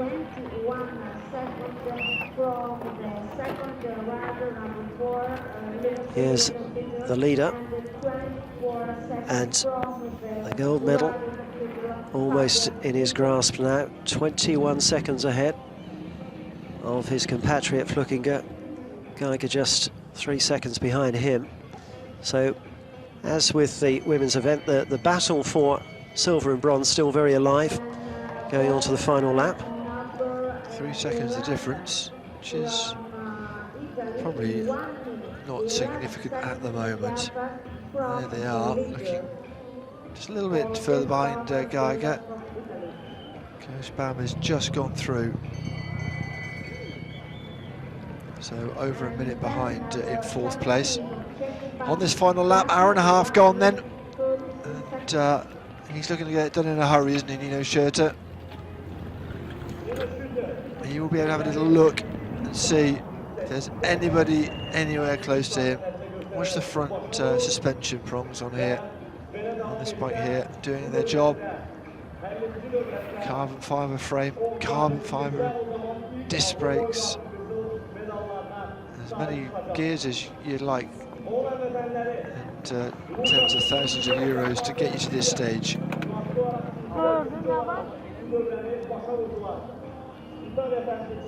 Where are the 2nd and 3rd? There's a great shot that. There's the leader on the left. Can we see anybody on the right? Just coming down now. There they come, and there's a slight gap between Flukiger and Geiger as well. It was 3 seconds as they went through the start-finish, and Flukiger is probably still 3 or 4 seconds ahead as they go around that little technical bend and head off to a slightly more technical stage just there. It's Schurter, who is more than ahead, more than comfortable at the moment, about any more technical problems that he had.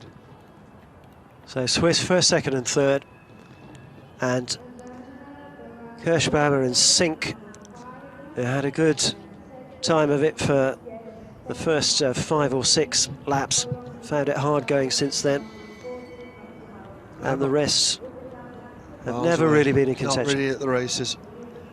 I'm not a betting man, but I bet by the end of tonight Switzerland will be top of the old medal rankings. There'll be a few parties in Switzerland tonight, assuming this goes the way it appears to be going at the moment. He's only a matter of minutes from victory now. and a sport in which Switzerland excels for very obvious reasons. Mountain biking, the clues in the name of the sport. Well, they've got enough mountains. Some of them are a little bit too steep to perhaps take your mountain bike up, but yeah, these guys certainly have a lot of training facilities, natural training facilities on their doorstep.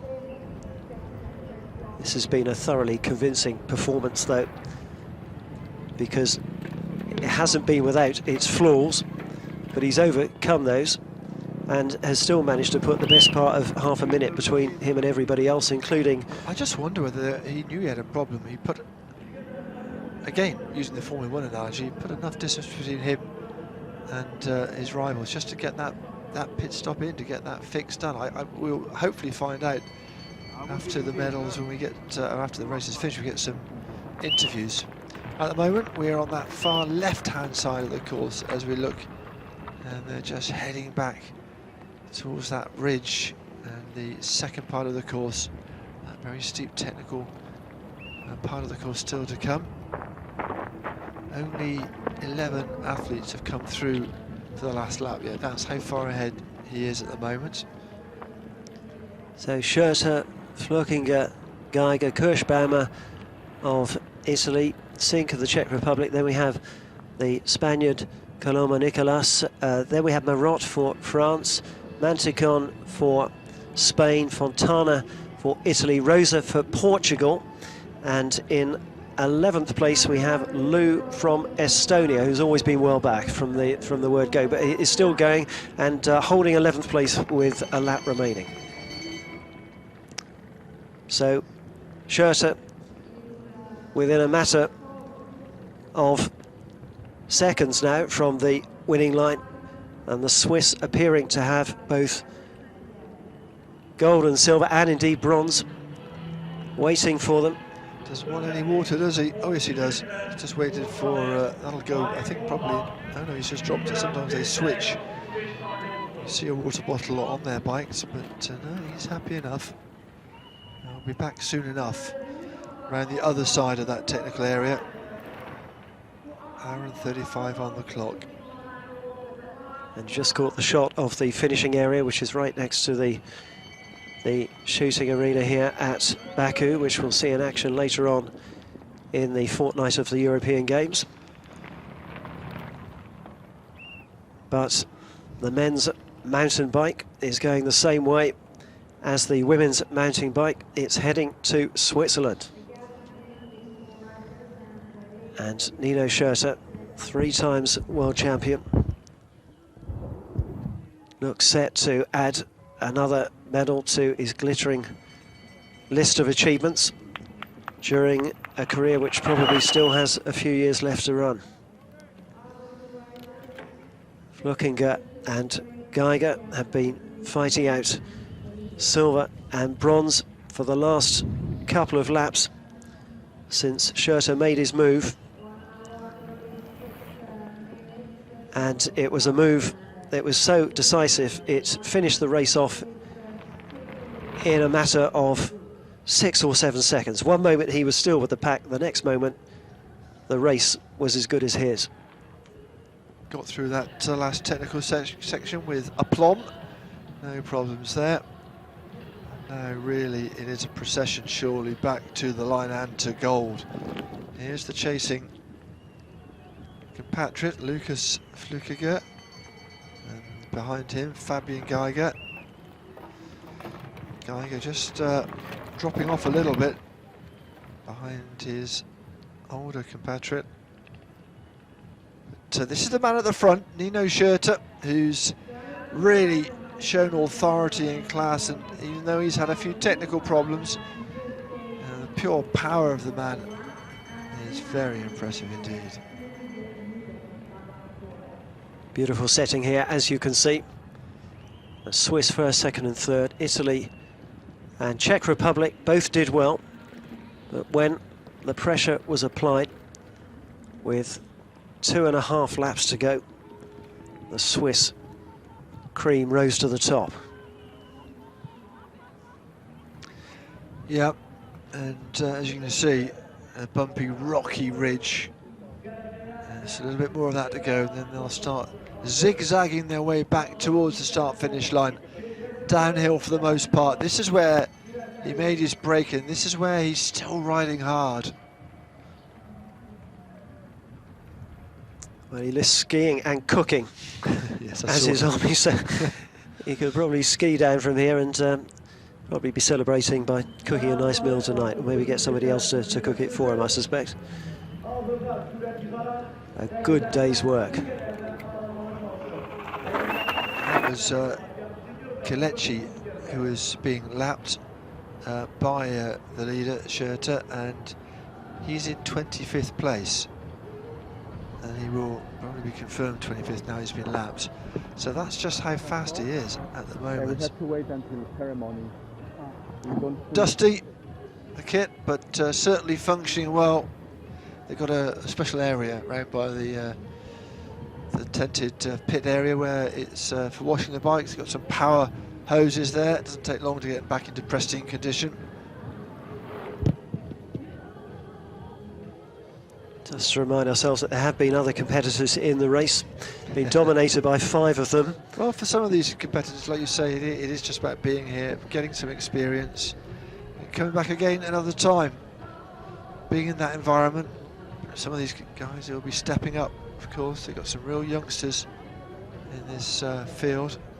I'm sure the experience won't be lost on them. And there is a huge differential in these races, the women's and the men's, between the best and some of the others. They're all very good at what they do, but some are exceptional, like this man here, Nino Schurter, world number 2, and within sight now of a European Games gold medal.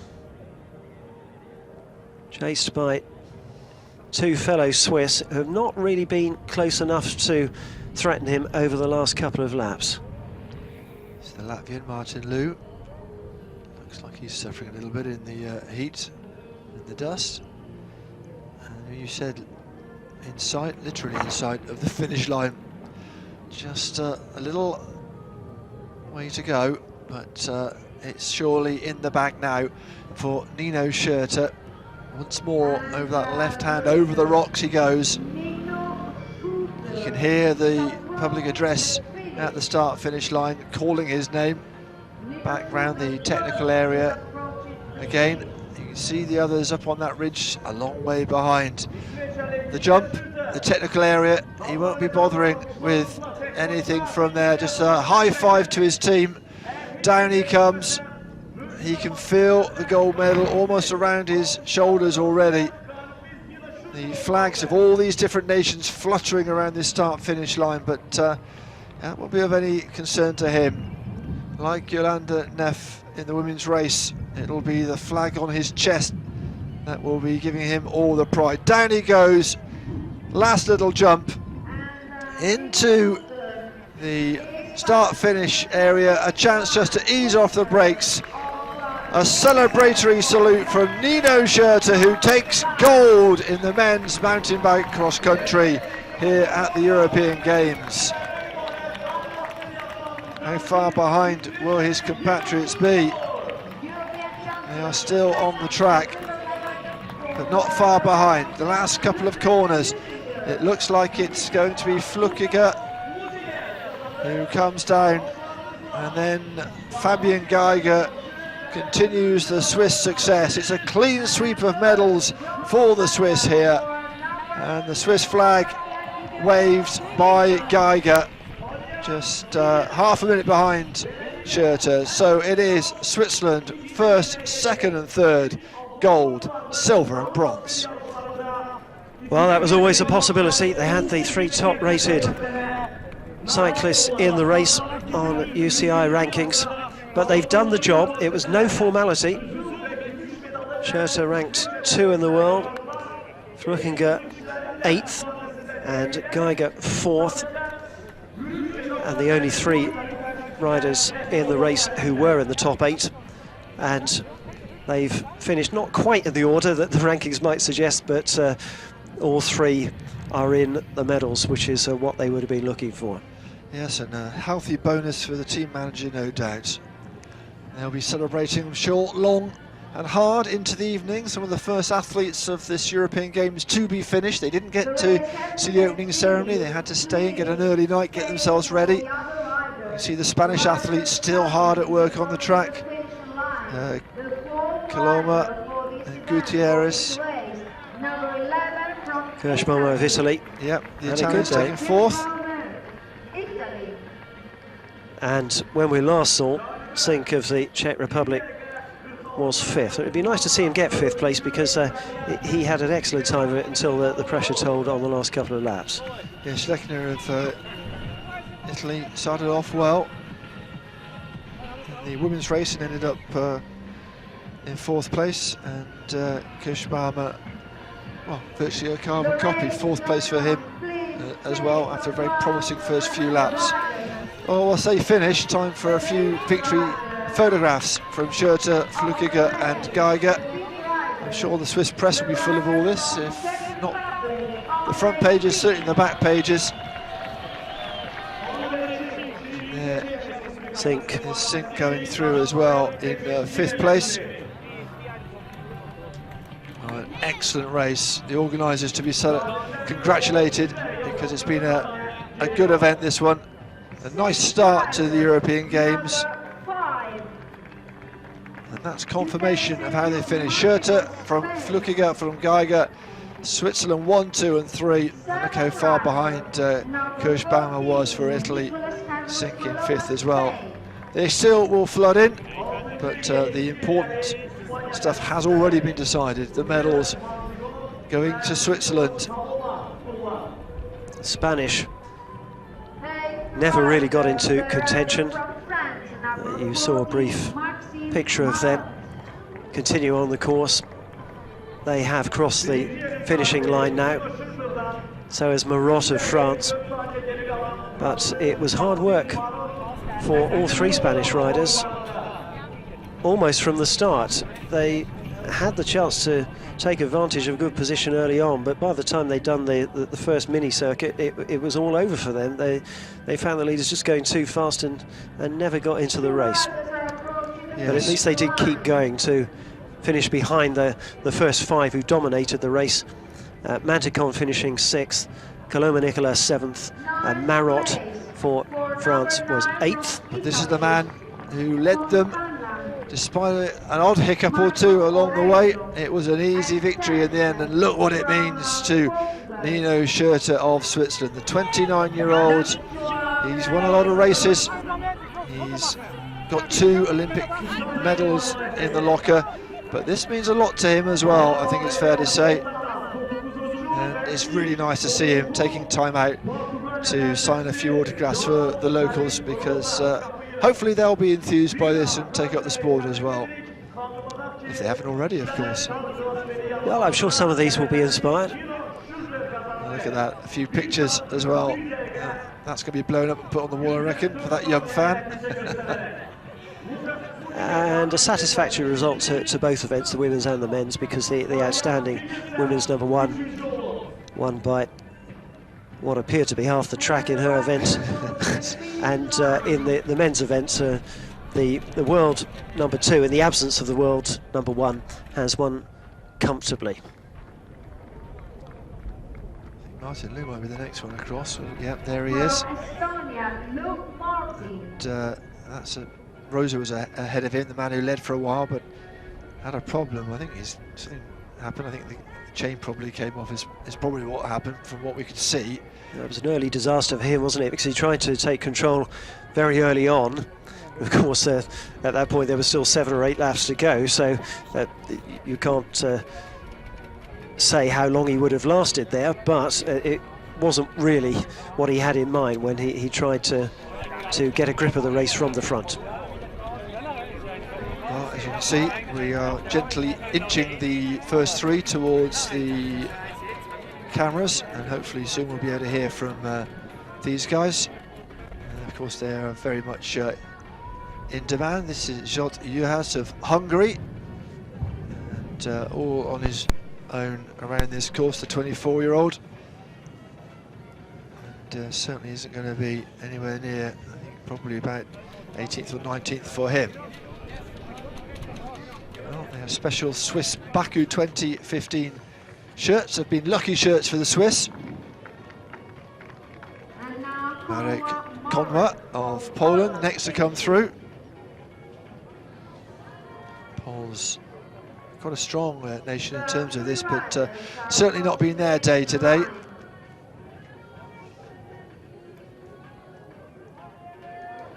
While the Spanish reflect on what didn't go quite right for them, it will be an evening of celebrations for the Swiss, who have done almost everything right.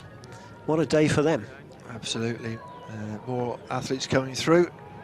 This is probably, let's have a look, Englin, Saru and Ragel. Oh, and every place counts. A race for the line there. Quite sure who got their wheel ahead. It will matter to them, even though they're not anywhere near the medals in terms of places or in time.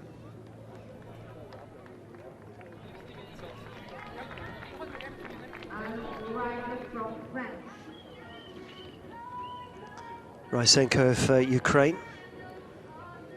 Ragel, by the way, being given equal 13th after that little battle to the line.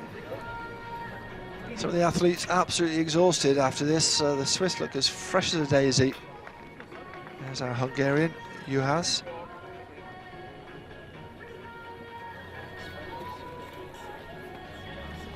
Fabian Geiger, still smiling. And of course this is an outstanding event in its own right, but it does have implications for Rio next year. Shlomi Haimi coming through, the Israeli athlete, little shake of the head from him. Must have found it hard going. But well done to him, he's completed the course. Well, we're hoping to get a chat with him. We'll have to wait and see whether that's possible. Everyone wanting a piece of the action, of course. But technically he was brilliant. This is, of course, the big downhill bit of the course, but it's not just that will win you the gold medal at the European Games.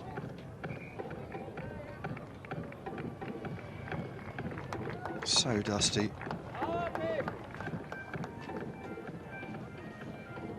You'll see many different types of conditions. Got to adapt to them all. And they'll be retiring soon. You can see the tented village in the top right-hand corner. That's where they will go. A little pit area. Still coming round. This is Sven Nys of Belgium, 38 years of age now. Still going around that track, not far to go for him.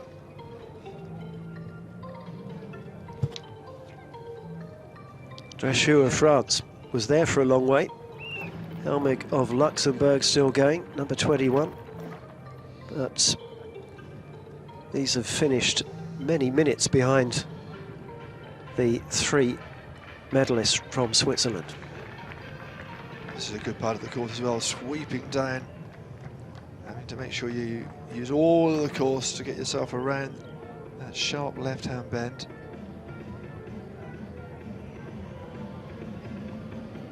And so we wait to see if there's anybody else out on the course. One by one, they've either been lapped, dropped out of the race, or they have indeed crossed the winning line. We've got 20 finishers now.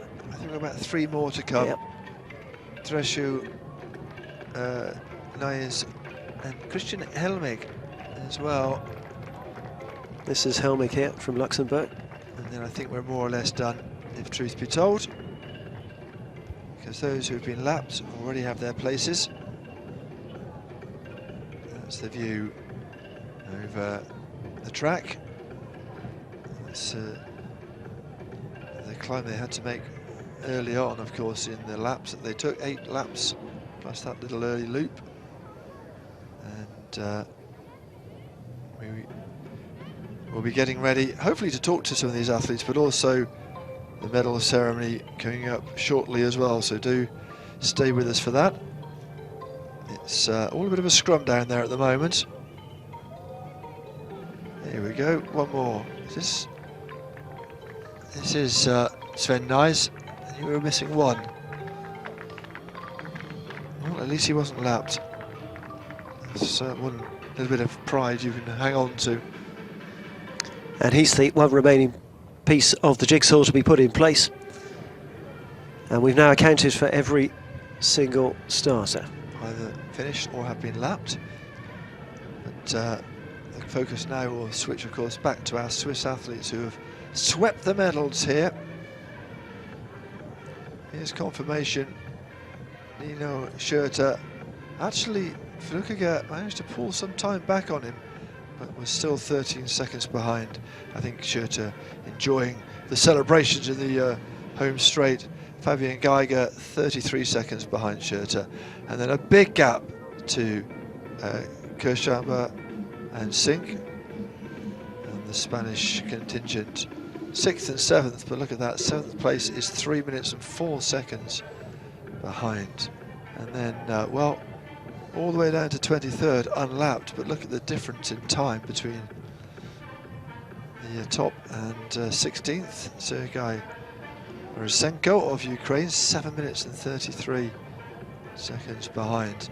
We just saw Sven Nys go through, 11.5 minutes almost behind the leader, but over, what was it, an hour and 40 or so. That's not a disgrace, if truth be told. Some of these guys 3 laps down, but a couple did not finishes. Jose Antonio Jameda Ramos. Well, that's a surprise from the 2010 world champion. I wonder what happened. You can see which lap they had to withdraw. Mammadov was the man with the camera. Didn't last too long, went over heavily, didn't he? And I think did some damage in that technical section to his bike. One of 2 riders from Azerbaijan in the race, but the other one, Ismailov, was still going at the point when he was lapped, but he'll get a lot of satisfaction from that himself, I think, because he's only recently converted to mountain bike. And this was the start, and some great footage from our Azerbaijani rider. This perhaps not the best from him though, as he went over on that technical section. It was he obviously got himself back into the race though, albeit a long way behind. It was quite tight at times, and this was the moment we couldn't see what everyone else trying to have a little look, see what was going on. I think probably something to do with the bike being fixed. He was standing around, and then this moment again just shows how tricky it can be. Overtaken by another one of the leading pack, by Andre Sink. He was there or thereabouts for most of that race, but then with a couple of laps to go, he hit the afterburners again. A little bit scrappy that time around the technical area, but he did enough. He did more than enough, and at the finish, time just to celebrate, to pose, and to really soak in the atmosphere and the feeling of being a gold medalist. And Switzerland taking all 3 medals. Confirmation, if you haven't already seen, Schurter with the gold, Flukiger with the silver, and Geiger with the bronze medal. Another medal ceremony, another triumph for Switzerland here at the mountain bike velo park in Baku. It's a clean sweep for the Swiss athletes in the men's event. Smiles all round for these 3. It was a bit of a distance between gold and silver, but a great race all the same. The medals will be presented by the president of the Belgian Olympic and Interfederal Committee, Pierre-Olivier Beckers. Belgium not having a great day on the track, but they're represented here at the medal ceremony. Accompanied by the member of the Union Cycliste International Management Board, Mr. Renato Di Rocco. Those are the officials that are presenting the medals then, but these 3, the focus of attention. The winner of the bronze medal, representing Switzerland, Fabian Geiger. Well, world rank number 4, the 27-year-old, second in the European Championships last year, and has a bronze here at the European Games. Very solid performance today. He knew he had either bronze or silver with 2 circuits left, and eventually secured the bronze. The athletes getting gifts as well. A nice little touch from the organising committee. And there's confirmation of Fabian Geiger, İsveç'ini temsil eden bronze medal. gümüş medal mükafatçısı. The winner of the silver medal representing Switzerland, Lukas Flückiger. Flückiger takes the silver, 31 years of age. Luke, as he's known to his friends, also competed in cyclocross, second at the World Championships this year, and he takes a silver in the European Games as well.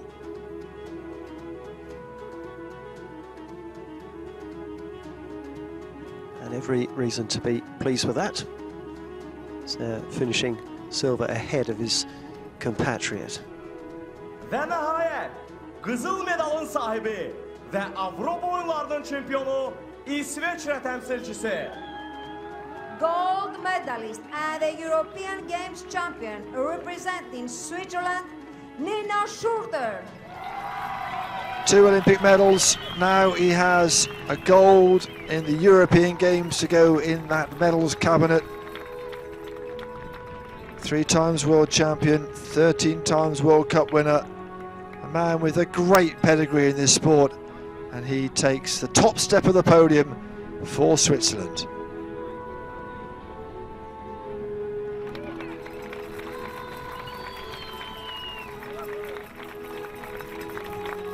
No wonder he's smiling so widely there. Switzerland first, second and third, gold, silver and bronze. And now the strains of the Swiss national anthem will go across this velopark once again after the women's triumph earlier today.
Gold then for Nino Schurter. Medal mükafatçılarımızı yüreğden alkışlayasınız. Swiss 1, 2, 3. Just as well they brought 3 flags, wasn't it?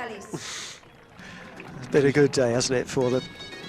Just as well that they did, and just as well the flags hung on in that really stiff wind as well, as the Swiss national anthem echoed out around this velopark. Those are the pictures will be beamed around not just Europe but the world, and yeah, not just Switzerland but many other countries. They will show the success of the Swiss in the mountain biking.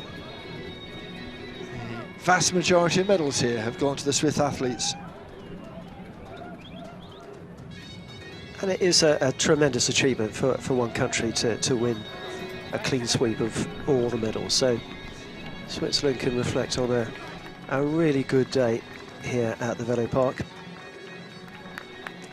They only missed out on 1, the bronze in the women's event, but I think that they'd happily trade that in for the other 5.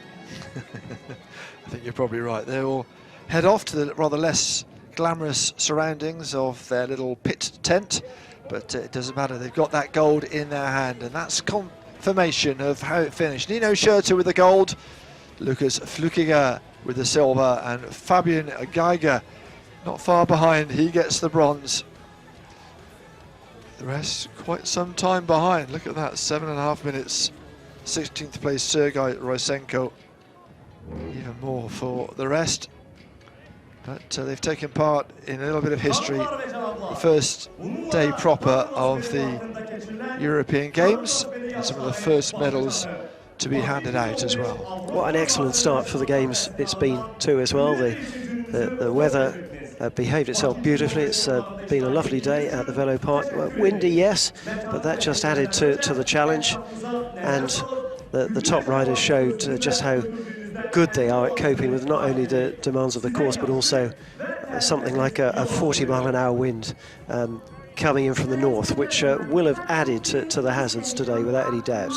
Yeah, it's been a breezy old day. I think it's going to continue being breezy throughout the European Games.